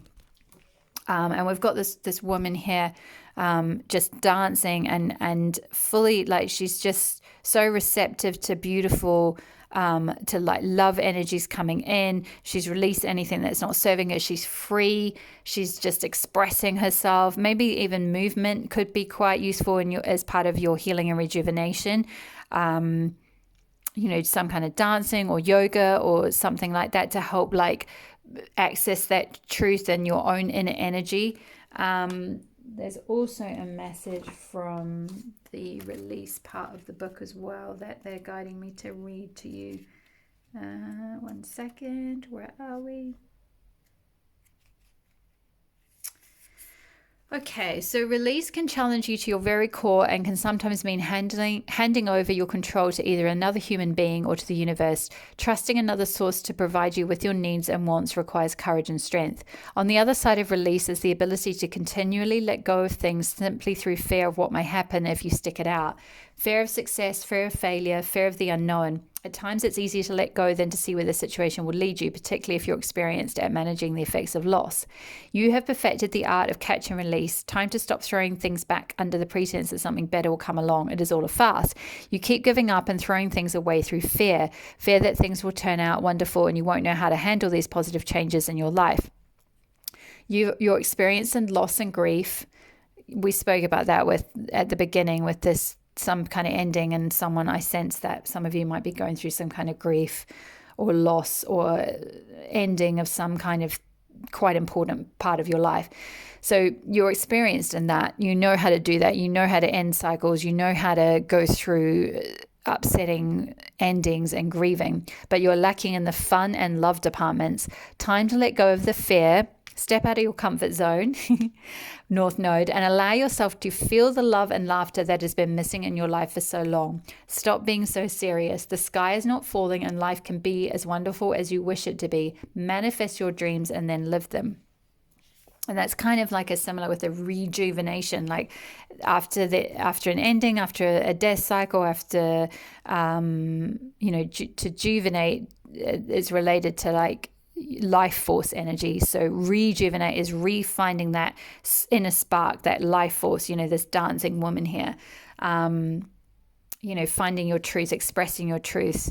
So I feel like lapis lazuli could be a really helpful crystal for you to help find that again, to help find your true inner self, to release anything that's been holding you back, any illusions, any lies, any deception, anything that's not really you, anything that's not who you really are, and to also express yourself. You're being given an offering here to you've been given a helping hand to come out of this situation and into the light, like into your truth, into your power, into joy, into love. But it's like there's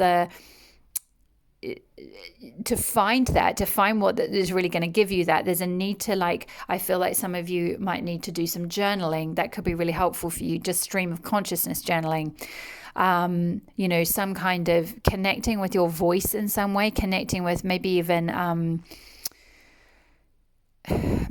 doing something around, or singing, or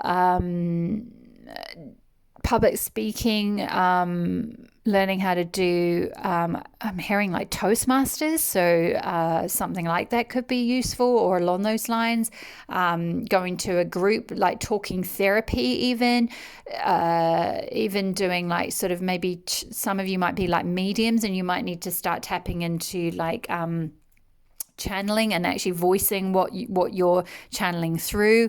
It's like the universe is trying to offer you something here, but it's like there's a need to close this cycle out, move away from this stormy energy, from this spiraling energy of like grief, endings, loss. Step out of your comfort zone, release what hasn't been serving you, and really go towards like your inner truth. It's like with the black egg, it's like the truth is in there, but it's like it's black. It's like no one can see it. There's no it's like painted. It's like an egg that's like kind of completely painted black. So if anyone tries to look inside, it's like impossible, because you've sort of kept it within you, because some kind of cycle needed to close out before you could really access this. And whatever that ending was that happened, as hard as it might have been, it needed to happen in order for you to find this inner truth, to be given this offering. This offering is here for you in 2022, but there is a need to kind of like step out of your comfort zone in order to access it. So I'm going to look at, I'm going to leave the oracle cards there, and I'm going to look at some tarot for you to see what blessings and opportunities might be coming in. For you in 2022. That was the kind of guidance, I guess, from Goddess Freya.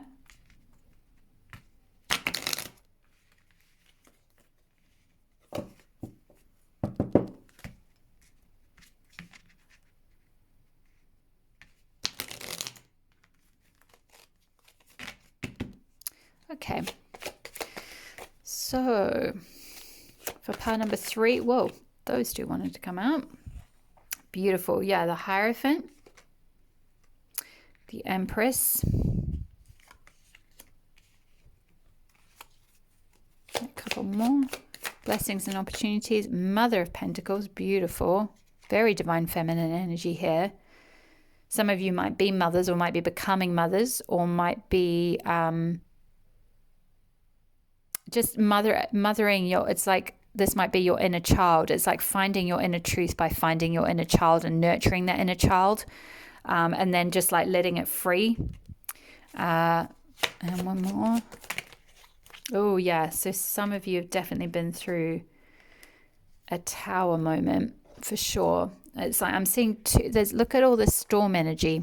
Look at the lightning. We've got lightning here with storm warning. We've got lightning here with the Hierophant, which is to do with institutions and authorities. So it could be, and control sometimes as well. So, or teachers even. So it could be to do with like, or some kind of power, or some kind of authority. So, and this, it's like this raven is on, interesting. We've got a raven here as well, 2 ravens, a raven with Freya and a raven on a key. I feel like this is saying it's about finding your own power. For some reason, some of you might have been looking or getting your power or living through someone else's power, and it's like time to find your own key. This storm, this ending, this tower moment, for those of you who have been through quite a sudden and dramatic ending. For others of you, it might not be sudden and dramatic. It might have just been an ending that's happened over the course of a year or something. But it's like, whatever had to end with this lightning strike, it's so you could find your own power. Freya is protecting you.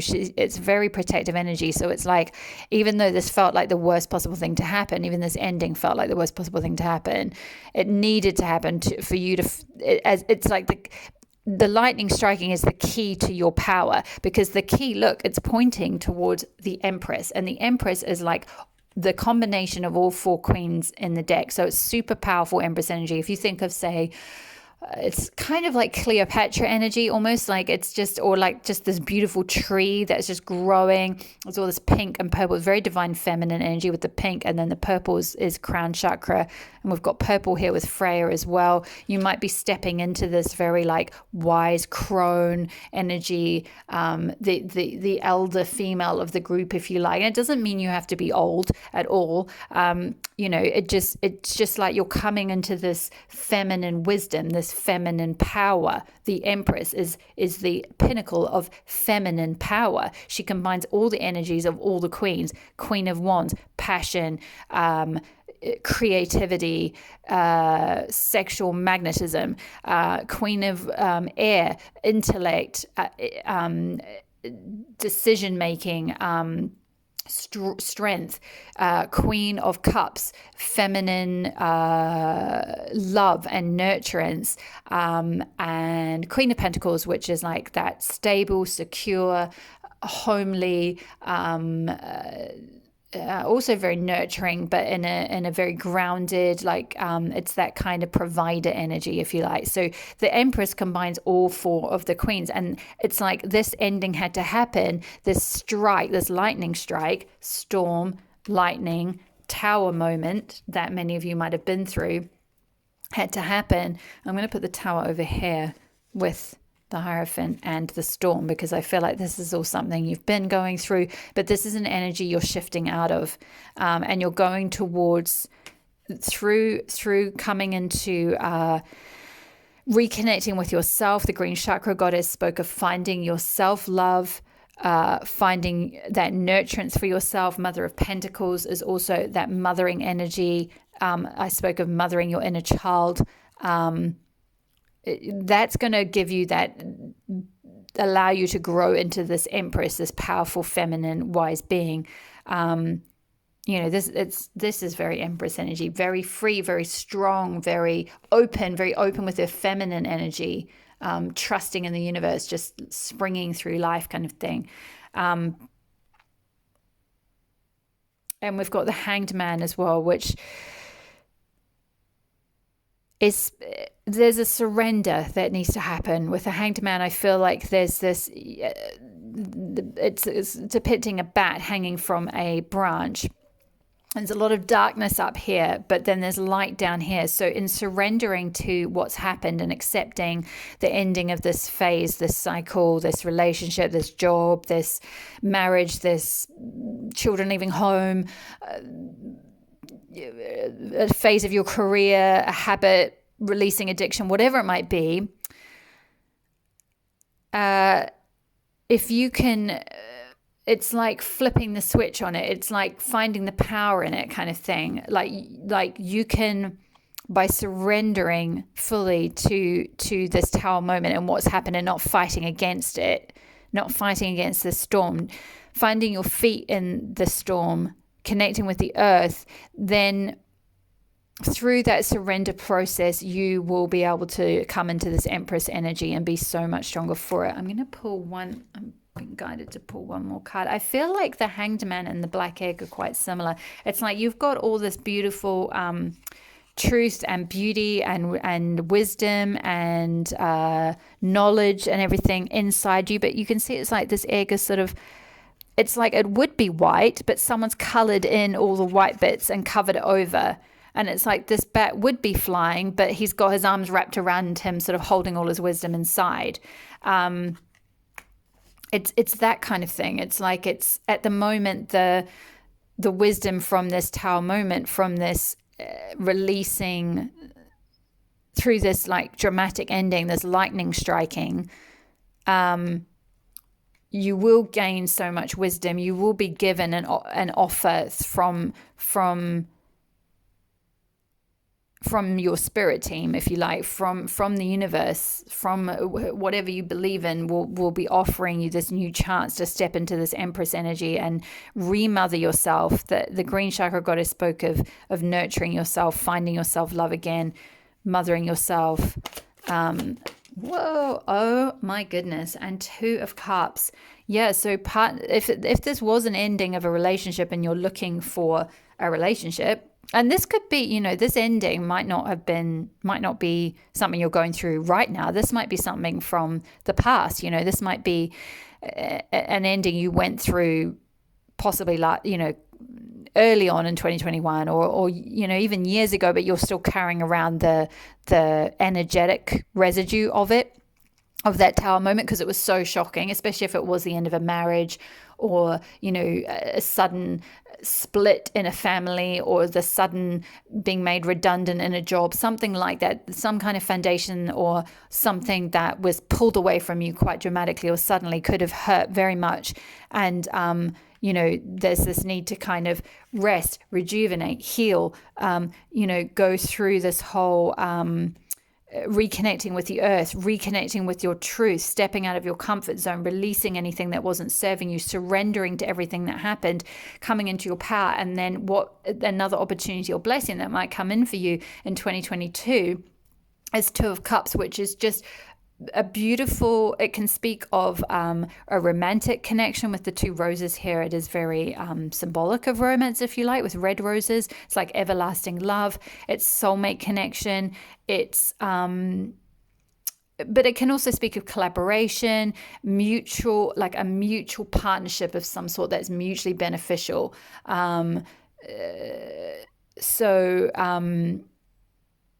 by healing from these old tower moments and coming into your Empress energy and coming into finding your inner truth and being true to yourself, and like being like this beautiful goddess on this release card, and just free and surrendering to who you truly are, just dancing free in the world. If what you're looking for is a true beautiful romantic relationship, or partnership, or like life partner, best friend, or maybe for those of you who might have been starting a business, or maybe you got made redundant from a job, and you're with Empress being there, that can often speak of, having an empire, starting an empire, running your own empire. And Two of Cups could be a mutually beneficial partnership or collaboration or cooperation between two strong individuals in that endeavor. So, it's a general reading, so it'll be different for everyone.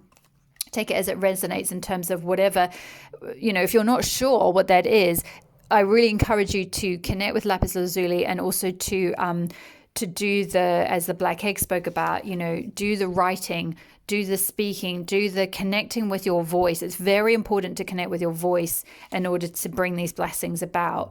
There's something very strong here around finding your inner truth. All of this ending needed to happen so that you could have this offering, and find your true self, find your North Node. So yes, I feel like that's all the messages that Spirit has for you today. Beautiful power threes. All the best for this coming year. Obviously, this is a general reading, so I hope this resonated. I would love to hear from you. If it did, please leave a comment below. I really love hearing from you. If you would like a specific reading to your energy and what might be coming in for you, I do offer private readings. My website is below in the details below in the comment box. So check that out there if you are interested to have the beginning of the year, Saturn return, birthdays, all really good, powerful, potent times to have personal readings to kind of just check in with your own energy and see what themes might be coming in for the year, what you might be navigating, what energies are available for you to work with, to harness, what blessings you can really step into.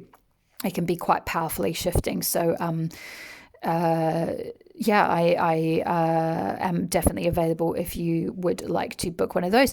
Anyway, my loves, if I'm leaving you here, thank you so much for being here. Thank you for your likes. Thank you for your subscribes. Thank you for your comments. I love hearing from you. All my best for 2022. And I will see you in the next reading. Oh, my love. Bye-bye. Hi there, part 4. Welcome to your reading. If you chose Goddess Radha, Soul Flame, and the rhodochrosite crystal, this will be your reading. So Goddess Radha's message is rediscover a lost part of yourself, experience relationship harmony and healing. So I'm just going to dive straight in.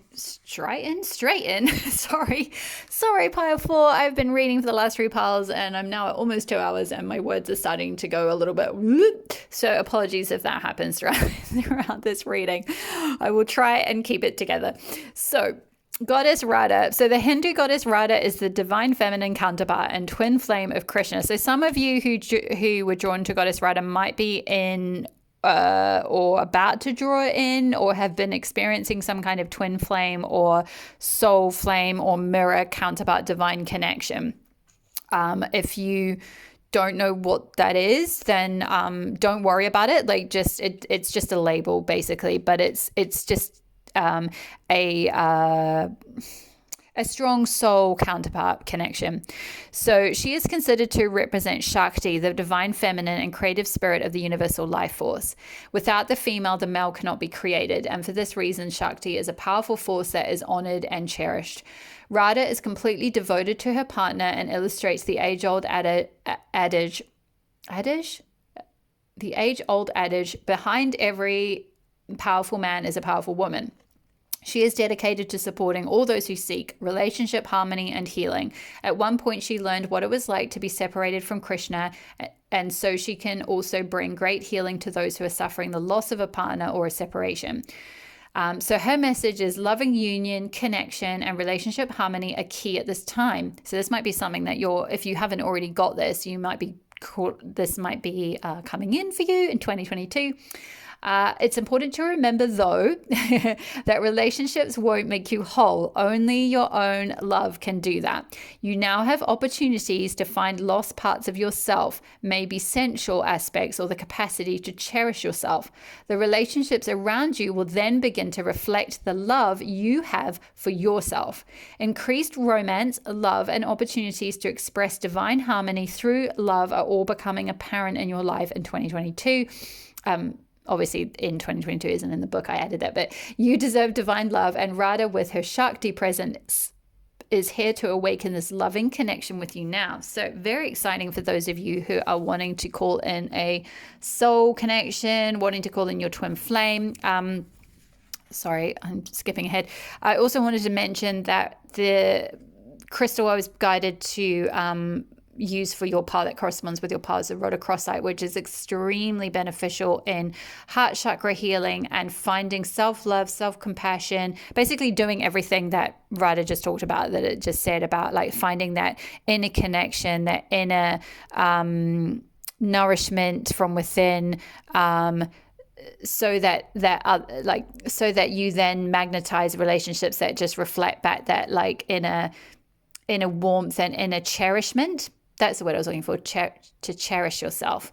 Rhodochrosite, you can kind of tell from looking at it like that. I hope you can kind of see or almost like feel energetically the energy of rhodochrosite. For some of you, if you're really drawn to this stone, if you picked by the crystal rather than by the goddess, it might well be that this crystal is kind of calling you. I feel like for some of you, this is like, I'm just feeling this intense, like, oh, I'm really drawn to the energy of this crystal in this moment. So I'm picking up on some of your energy that you're just like, oh my gosh, what is that crystal? It's so pretty. So if some of you have been in some kind of, either you've been through some kind of separation or relationship difficulties, or you haven't been able to attract, like if you are trying to attract, say, your twin flame or a soulmate or soul counterpart connection, and you've not had much luck or something, it could well be time to really focus on self-love and using rhodochrosite to help you really like heal. I'm going to put that with Radha, to help you really heal anything around your heart chakra and finding these lost parts of yourself.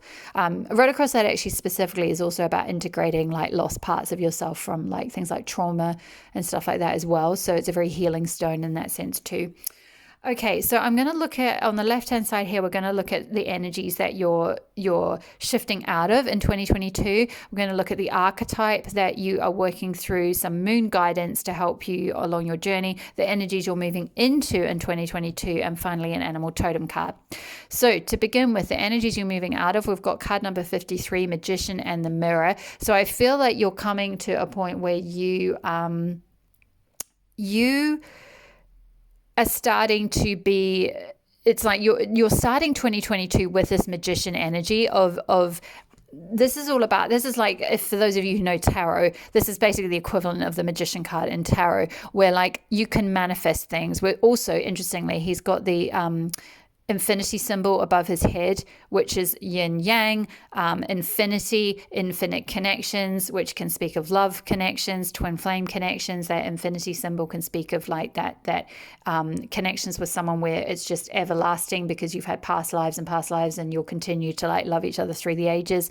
And the mirror is all about seeing reflected back to you in your real life, whatever it is that you've been imagining. So whatever you're starting to get to that point, or you're in that point, or you're actually in 2022 and you're moving out of this. So it's like you've already integrated this powerful ability to manifest what you want. So I see some of you actually really consciously working on manifesting relationship harmony or relationship healing, inner child healing, and manifesting your like union with your twin flame or your soulmate or your counterpart or your future spouse, however you want to look at it. But you're getting to a point of mastering this, being a master of manifestation.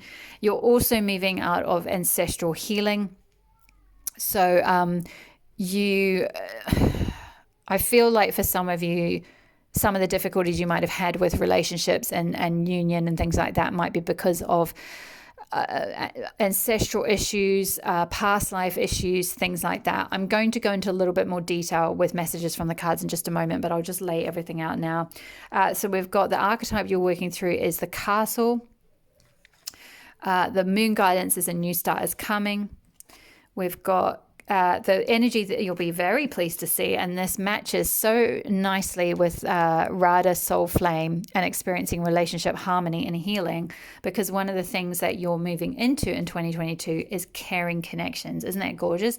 And another card popped out, which is funny because all the other piles, I got one card for the energy you've integrated and are moving away from, and the energy you're moving into.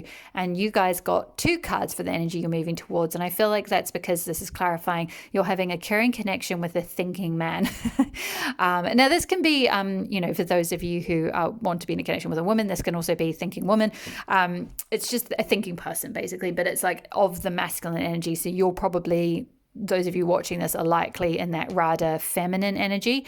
And so the counterpart that you're attracting is a thinking masculine, so whether they're male or female.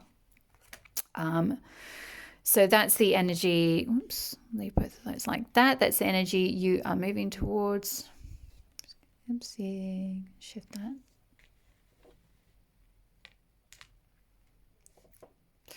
And we've also got inner instinct is the energy you're also moving into. And again, what was I speaking of with the yin yang symbol, the infinity symbol? We've got the yin yang symbol here as well. So very kind of twin flamey, divine counterparty, yin yangy, masculine, feminine, balanced energy going on here. So inner instinct. And I feel like this is also saying, and I'll go into the details in a moment, but just to point out that this is saying you will have what's coming in for you in 2022 is you'll have the instinct to know who is caring, who is this thinking man person, who is a thoughtful, caring person for you that's going to look after you and treat you like the goddess that you really are. It's interesting, we've got Radha is holding beautiful lotus flowers here, and we've also got flower, a beautiful rose here with the castle, which speaks about like fairy tale romance. And caring connections, this woman is holding flowers. And also, there's a lot of hands here. We've got Radha's hands. We've got the magician in the mirror with the power in the hands, having the power to alchemize both like water and fire. We've got hands with ancestral healing. We've got these hands holding flowers here, the thinking man with his hands as well. There's a lot of hands energy, which is like gifts, essentially. Hands give. Hands are the first thing that grow. I remember one of my very first yoga teachers telling me this, and this is why when you do, for those of you who do yoga, when you put your hands into the earth, when you do downward dog, it's like that's a statement of like coming from your heart, because in the womb your hands are the very first thing that grows out of your heart. Apparently, I'm not sure 100% if that's biologically true, but I like the sound of it. It's very if it's metaphorical, I like it anyway, and I'm going to go with it. I'm going to run with it. I'm going to put thinking man up there for now. And the energy also, the animal totem who is guiding you through this whole process in 2022 is the dolphin energy, which is all about healing energy. And also I think dolphins mate for life. So it's another kind of, and they're very caring creatures. So it's very caring of each other. So it's another kind of confirmation of this caring connections coming in for you. So I hope you can see. I'm going to just move the camera back a wee bit. I hope you can see everything. Whoops, sorry. Just massively knocked the camera. 1 second. Sorry about that, pal 4. I managed to, while I was trying to fit all your cards in, since you had one extra card, it threw the layout out and I knocked the camera. So hopefully you can read everything now. Okay. Okay, without further ado, let's move into the messages. So, to be honest, pile 4, I feel like your reading of all the piles is just the most straightforward reading you could get, and the most streamlined I mean, it's not to say there's not some healing that you might have been going through. So I don't want to minimize anyone's journey at all, or say like, oh, well, like, look at you. You just landed on your feet, and you just like ping. You just click your fingers like this magician, and everything just comes to you. Which other people might look at you when they see kind of things, these beautiful things that you have coming to you, this perhaps romantic situation, someone bringing you flowers, like they might not realize actually how much healing you've had to do behind the scenes. So I feel like you have been through a lot, for sure. You have been through a lot. You've been working through a lot of healing. But I feel like with this sort of chapter closing out, it's like you've done the healing work, or you're coming to the end of it. You're going through it, and whatever the healing work you have been doing is going to lead to. I mean, it's so self-explanatory. Your cards are incredible. It's going to lead to this new start, new moon, a new start. A new start is coming. Whatever you've been trying to manifest, this fairy tale romance, this fairy tale relationship, this soulmate relationship, that's going to actually be quite healing in and of itself. So whatever healing you've had to do on your own, whatever sort of ancestral healing you've had to do, the connection that you're moving into is also going to I don't want to say finish it, because healing is one of those funny things that's quite cyclical. And we go through various stages of healing and awakening in our lives, and once you reach one point, then you're guided to the next stage and the next stage, and it goes deeper and deeper, and you go back and back through previous lifetimes, through previous ancestors, and so on and so forth. But certainly if you've been wanting to call in a beautiful soulmate type, or soul counterpart, soul flame, twin flame, divine counterpart, long-term committed relationship, a caring relationship. I mean, this doesn't for some of you might be going, ugh, no, like I don't want romance. I'm done with that, or I'm not interested, or I'm not interested in my twin flame. I don't care about that coming in. This could be, okay, that's totally fine. Like you've got complete choice in that. You've got total free will. It's just to say that caring connections might be coming in. So if not romance, then people who really care about you, people who are really thoughtful. It might be that you're quite an intellectual person, and you've got this thinking man coming in, or thinking person coming in, who you've got a really great intellectual spark. But my feeling is, for many of you, if you were drawn to this reading, chances are you either have been in a connection that maybe wasn't working, or if it was a twin flame type dynamic, maybe you've been in separation from them, in the separation phase, or they've been kind of running, so to speak, for those of you who resonate with that type of the twin flame journey specifically. If you don't, and you're just, maybe you've gone through some, I spoke of with Rhoda Cross-Eye and Radha. In the past, you might have lost yourself in relationships, or you might have just not had very healthy relationships or something. There's a chance to heal from that, heal any wounds from the past, come into a state of ensuring that you're not going to lose yourself, because Radha did speak of at the beginning, making sure that, like, in order to get this, in order to attract this type of beautiful, attentive, doting kind of care from someone else, you've got to find that inner love within first. Rhoda Cross-Eye can really help with that. Find that inner compassion, that inner cherishing. I think it spoke of cherishing. Where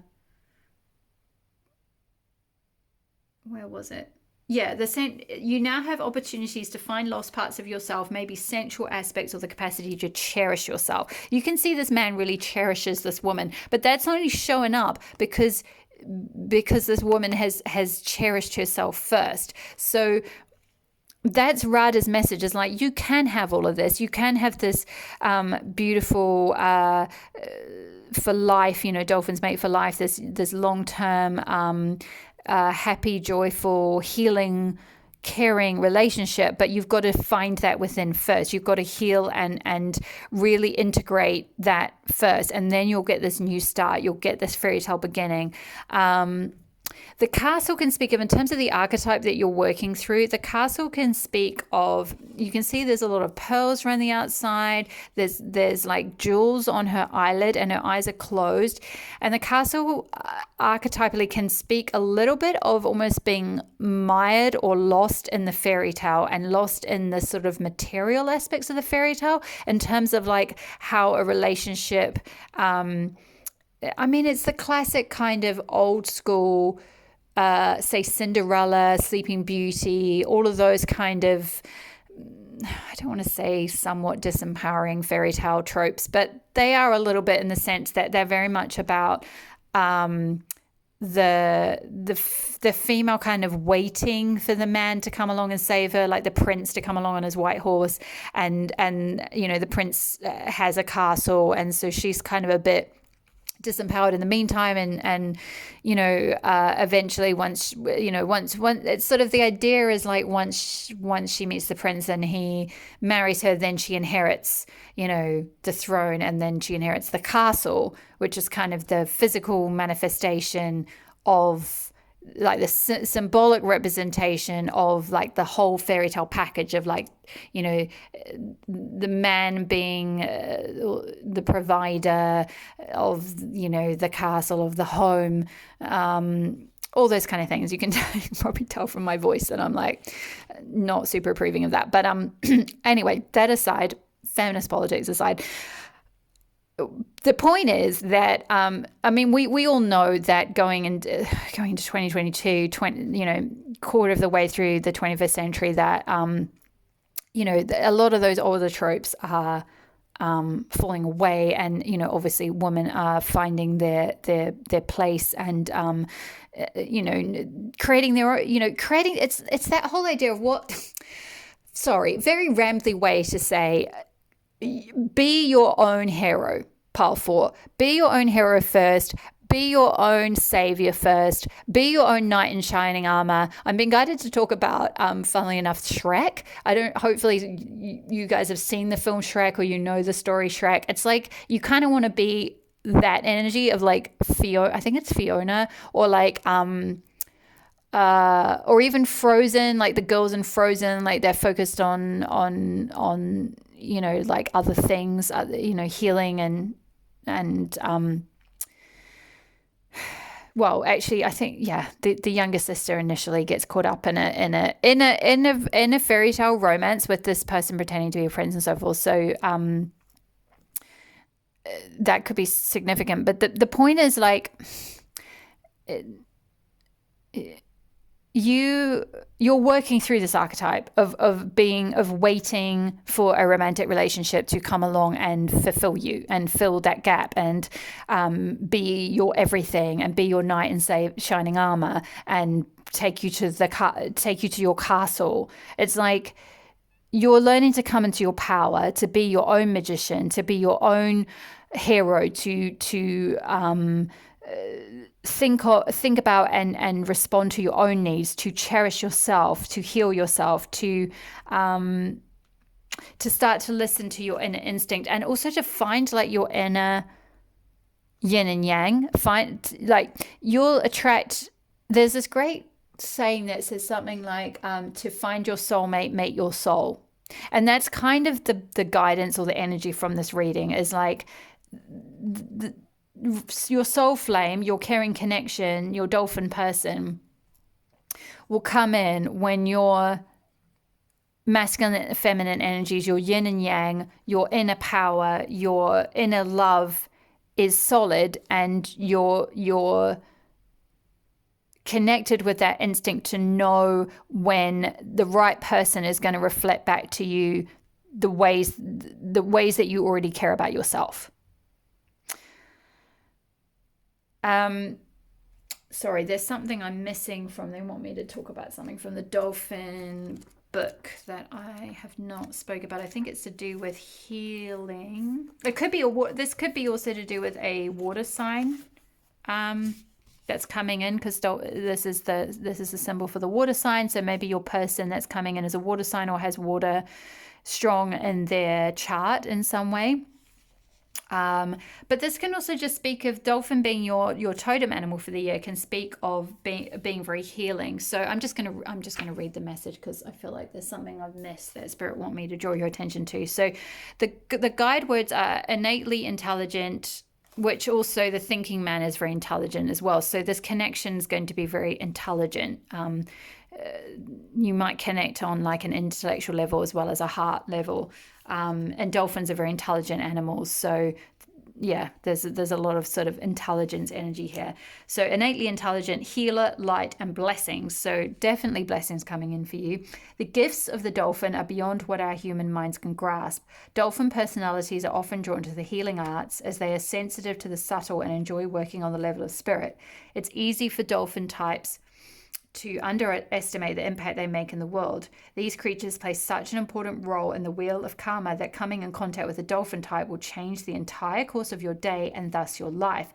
This card can also indicate a profound blessing is on the way. When in balance is an active healer and has a strong spiritual practice. When out of balance, underestimates own power, which is very much what I was speaking of with this working through the castle archetype of like being in that energy of sort of damsel in distress and waiting for the man or the prince to come along and save you and provide you with your castle or your fairy tale ending. It's like, no, you've got to be the magician in your life. You've got to find your power first. You've got to come into your manifestation powers. And you are, I know you are, because you're starting the year out with like, this is something you've already integrated or are in the process of already integrating so that you can move into this. These are the blessings that are coming in 2022. So, you're already learning to do this already. You're learning to master this magician energy. But the stronger you get in that ability to like manifest and like know that you've got the power to see what you want to see in that mirror reflected back to you, that relationships are mirrors. The relationship that you want is only going to reflect how you feel on the inside, how you think about yourself, how you cherish yourself, how you show up for yourself, the power that you have within yourself.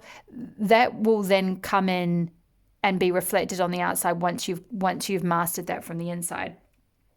And to bring into balance, it says like-minded spirits, which I feel like is saying for those of you who, you may not necessarily want a romantic connection.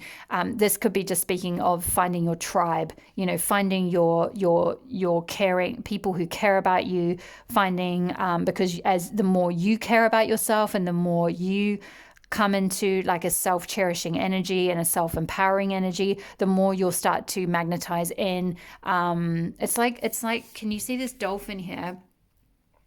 It's swimming through, and there's just this radius, like this aura that's emanating out from this very happy dolphin is just emanating out this beautiful pink, which is very divine feminine energy, and yellow, which is very solar plexus, which is like will and self-empowerment, shining your light in the world. And it's like this aura that's just emanating out from this dolphin is just yummy. It's so delicious, but it's like you've got to find that within if you haven't already. Some of you will be at different stages in that journey, and some of you might be straight on it, you're doing it, you're shining your light, and boom, this comes in quite early on, maybe in one of the new moons, or maybe using your manifestors already and you're using moon energy and the new moon to set your intentions, to manifest what you want, to call that in. You might already be on that, like you're doing it. You've already done your healing work. You already have done the work to integrate lost parts of yourself. You're already working through this castle archetype of waiting for this person to come in and fill you up and fulfill you. And then boom, it just comes in. You magnetize it in because you're already in this dolphin energy. For others of you, you'll be a bit further along. I sense that some of you are like, you're in the stage of needing the healing because you're in that, you've lost yourself perhaps in past relationships. You've lost parts of yourself. You might have been in things like narcissistic abusive relationships, or just dynamics where you've sacrificed yourself, you've lost yourself, you've overgiven, you've been in or just in unhealthy dynamics or toxic dynamics or things that just haven't been very caring, things that you've just not, or you've not had, they've just not been the right connection, the right person for you. Maybe you've had an emotional connection, but not an intellectual connection, or maybe you've had a sort of a sexual connection, but not the care and the romance that you've really craved. And it's like Spirit's kind of saying, like that there's some healing to be done. This will happen. The healing will happen. For some of you, this is like this is kind of your energy you need to come into. For others of you, excuse the candle wax that spilled. I knocked my candle earlier and all the wax spilled out over the table. Anyway, this dolphin person is this person. It's this masculine energy. It can be man or woman. Energy is it's not gender and it's not sex type, so it's just masculine energy that's coming in for you.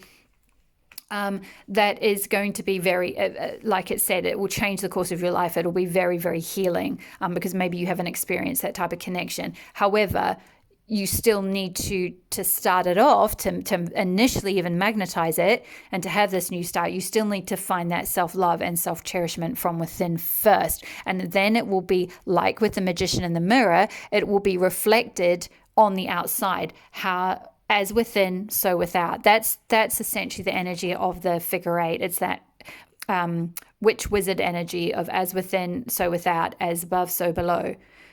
That whole thing. Okay, sorry. I'm being guided to also read the message from the ancestral healing, which is related to the crown chakra, which again is all about kind of having sovereignty and having power over yourself. So where is it?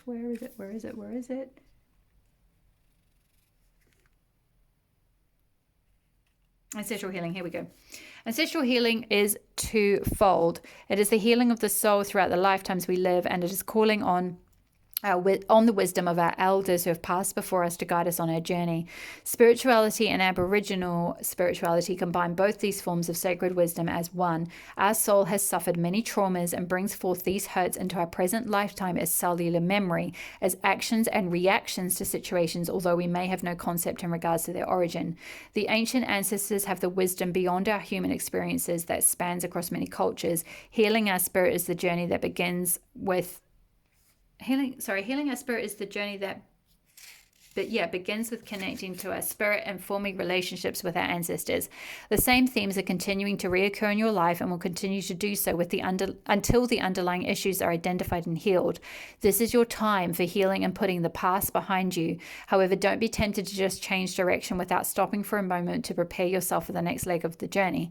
Healing is a journey of self-discovery and should be welcomed into your life and embraced as such. The wonders of knowing yourself can be, and we spoke of rediscovering a lost part of yourself with Radha.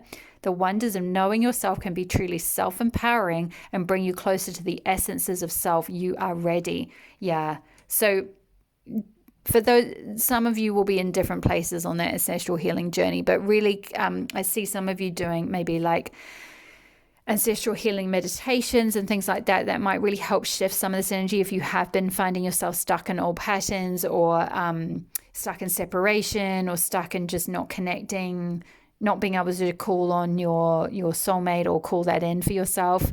There might just still be some blocks there or some healing to be done.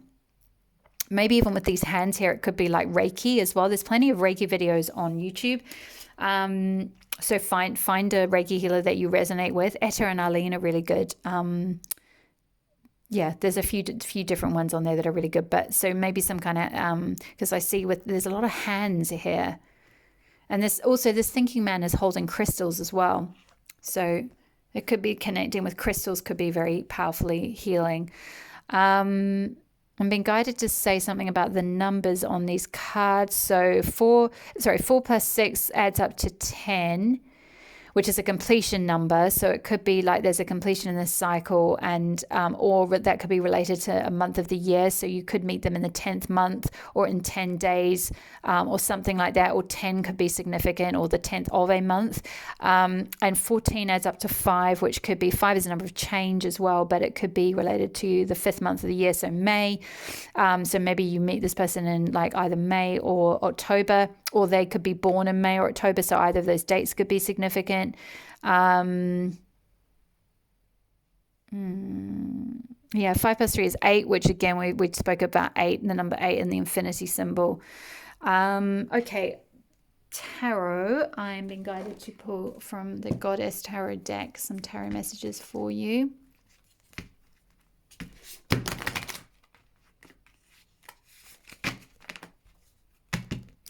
In terms of blessings and opportunities that are coming in. Although I feel like for my Power 4s, in actual fact, the Oracle cards or the guidance cards for what you're going through in 2022, oops, that wasn't a very good shuffle, we're pretty clear on what's coming in. But let's just see if we can get some. I always like to see both tarot and oracle because they back each other up, and it's nice to get the confirmation. So let's have a look for Power 4, please, Spirit. What opportunities and blessings are coming in? Wow, that one wanted to fly out. Sacrifice, Kuan Yin. Yeah, I feel like what this is saying, it's not literally the blessing is sacrifice. I feel like what it is learning not to self-sacrifice, because we spoke of Radha, rediscover a lost part of yourself. So maybe in the past you've had to sacrifice yourself in order to get love or something.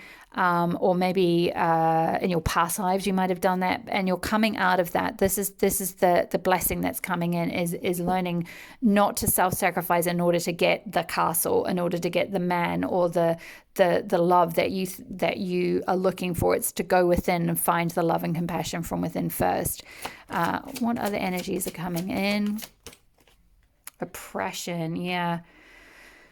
Interesting. So, I mean, this shows like two women holding babies, and there's a drought behind them. Behind this mirror is rain. So it's almost like this energy of, with the magician in the mirror, he's got water in one hand, water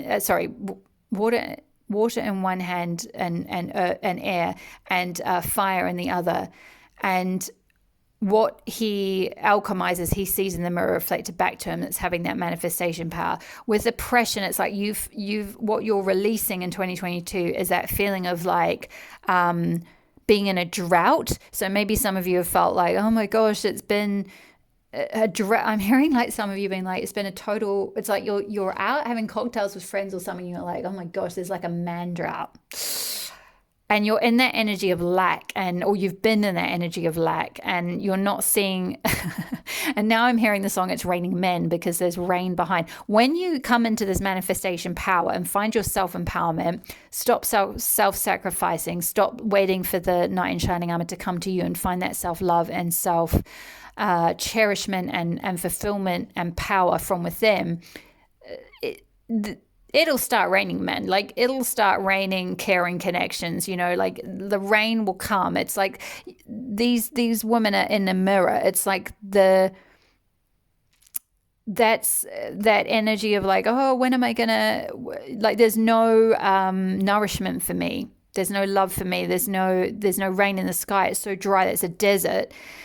It's like that's what's showing up in the mirror, because that's what you believe. It's like your thoughts dictate. As your thoughts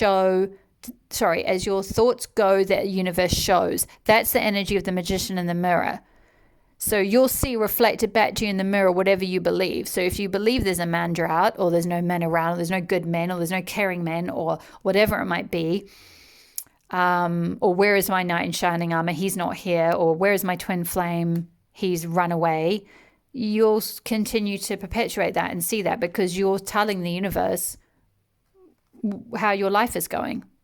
You're the magician. You're the one who has the power to speak into existence what you want. So be very careful about being in an energy of like oppression or lack. let's see what other, but I feel like you're moving out of this. You're coming out of this energy in 2022. What blessings are coming in for pile number 4 in 2022? What blessings are coming in? Woo! Strength, yeah. Beautiful. Yeah, exactly. You're coming out of this victimhood, this lack mentality, this self-sacrificing, this giving up anything in order to get the castle, and you're finding your inner power and your inner strength. Goddess Oya. Beautiful, really strong, powerful energy there.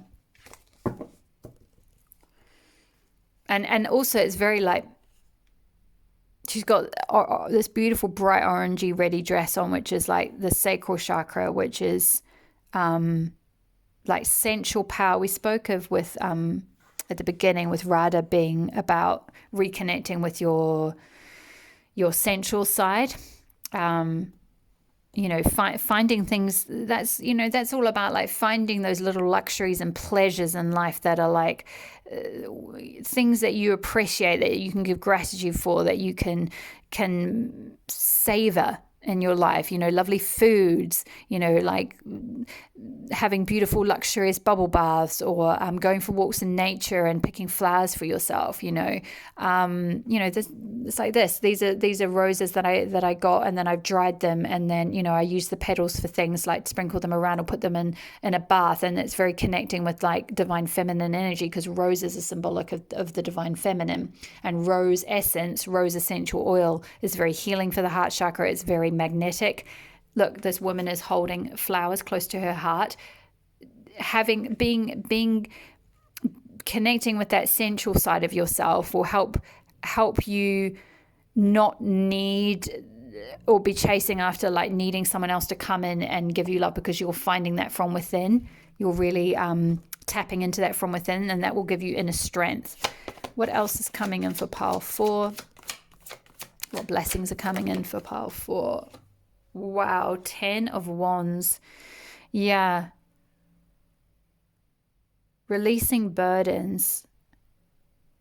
Putting down burdens, yeah. It's interesting. You've got a lot of, with both this oppression card and this 10 of Wands, there's like a lot of heat. Like there's a drought here with this Wawalak card. It's like Aboriginal tribes members with suffering from a drought. You can see there's like red hill and there's no growth. The pond is drying up. There's not enough water. And 10 of Staves, there's this it's like too much growth, too many burdens to carry. And there's this desert. And I just feel like you're releasing that. You're finding the strength to overcome those feelings of oh, I see. What I'm getting is like the burden of healing. So your ancestral healing, because some of you might have come from, you might be the first person in your generation, in your family line, in your lineage to do any healing work. So you might have inherited certain kinds of patterns, mother wounds, father wounds, wounds of patterns of self-sacrificing, things like that. And you're the first person to have to heal these ancestral wounds. And that's been a burden, but you're finding the strength to go through that. You're finding the strength to carry that burden, to do the healing work, because that will get you your caring connections, your love, as you find the love within. I'm being guided to pull one more, so I'm just going to move these over. So one more card, please, Spirit. What blessings are coming in? Princess of Swords. Yeah. You're coming into this beautiful... This is interesting because I feel like this is corresponding with this thinking man, because swords are to do with like the intellect, the mind, thoughts, ideas, clarity, being very clear on what you want. I just feel like this princess is like, she's powerful. She's got boundaries. She's got the sword in her hand. She's standing in a beautiful garden, and there's men maybe offering her flowers, but she's like, you know what? I've got boundaries. I cherish myself now. I've found my inner power, my inner strength. I don't want just any old person who's going to come along and offer me maybe material things.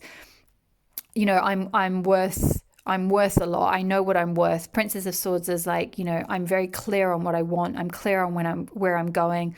I'm clear on the type of connection I want, this caring connection. I've done the healing work. I've released my burdens. I've got boundaries, like if you cross me, I've got a sword, not in a nasty way. It's not in a, it's not being mean. I feel like maybe some of you, if you have struggled, if you resonated with this, the aspect of struggling with self-sacrifice, you might have a bit of difficulty setting boundaries with people, setting any kind of energetic boundaries with people in relationships, which can sometimes lead to ending up losing parts of yourself and sacrificing parts of yourself in order to get love.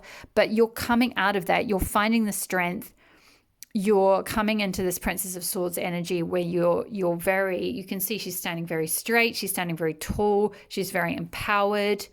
She's very strong in her self-strength. These two cards are quite similar. Very strong, powerful energies. Very sovereign energies. No more like, closing your eyes, sleeping, waiting for your prince to come along and save you. You've got the strength to direct your life. Swords is sort of about having direction and having that, like, it's the air element. It's a masculine, one of the masculine elements, and it's all about sort of like it's like striking your course out. It's like, yep, I'm going that way. I'm clear on what I want. I'm clear on what I deserve. I'm clear I deserve this caring, this lovely intellectual connection, this lovely connection with a caring person.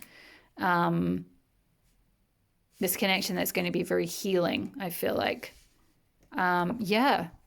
That's all the tarot and oracle cards I have for you today. I feel like, sorry, just to quickly draw your attention, Spirit wanted me to also say, and I think I mentioned this when I first pulled this card out, but just to really trust your instincts. And I think that's the message from the Princess of Swords as well, is like you won't fall into those situations of self-sacrificing again, or having someone take advantage of you, or being in dynamics where you've had to give up aspects of yourself.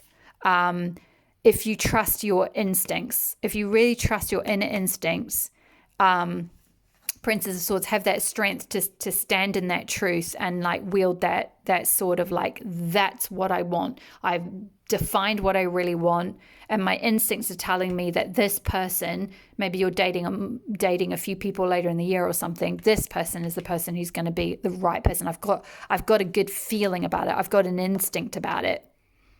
I've got an intuition about it.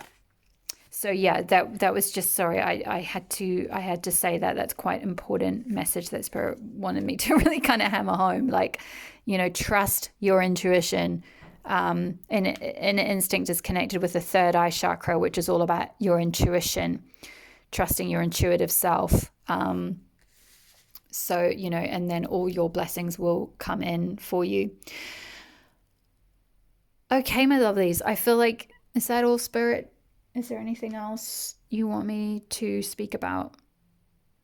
1 second. There's something in the book. I'm just going to double check.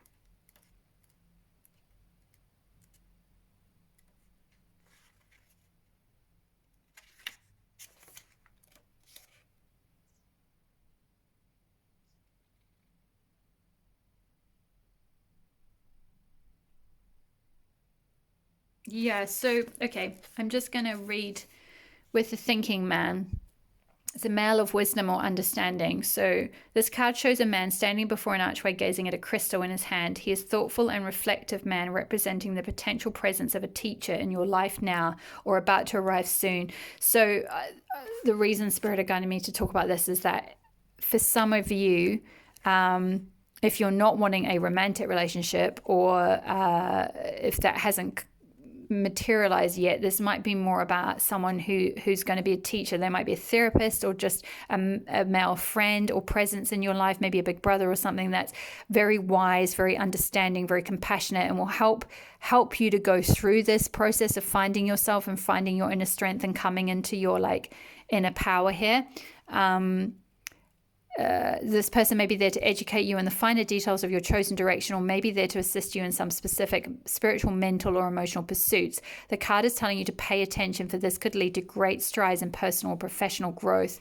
Yeah, so for some of you, this could be a professional process as well. And this person is leading you towards something, having, encouraging you. A new start is coming in your professional life, having the instinct to go after what, something that you really want, a new opportunity, something that's very healing. It also says this man may also be a love interest coming your way, or perhaps just a new male friend. That could mean also, like, don't discount if there's a male friend, because it could be that a friendship grows into a romantic connection as well. So maybe just be on the lookout for that. Don't discount that. Be on the lookout for this guide in the physical world and be open to his information. Learn what you can. A new discipline, technique, course of study, or healing practice could change your life forever. Okay, that is all the messages Spirit has. Thank you so much for listening to that quite long message. I hope that resonated for some of you. Please leave me a comment below if it did. Thank you so much for being here. This was a general reading, so if you would like a specific reading, a personal reading for yourself for 2022, I am currently open at the moment for private readings, so my details will be below. Otherwise, if I'm leaving you here, then thank you so much for watching. Thank you for your likes, for your comments, for your subscribes. I loved reading for you today. It's beautiful energy. I wish you all the best with this healing journey and this manifesting journey to manifest your soul flame or your twin flame or your divine counterpart. Really, really gorgeous energy coming in for you. And all the best for 2022, and I'll see you in the next video. All my love. Bye, my lovelies.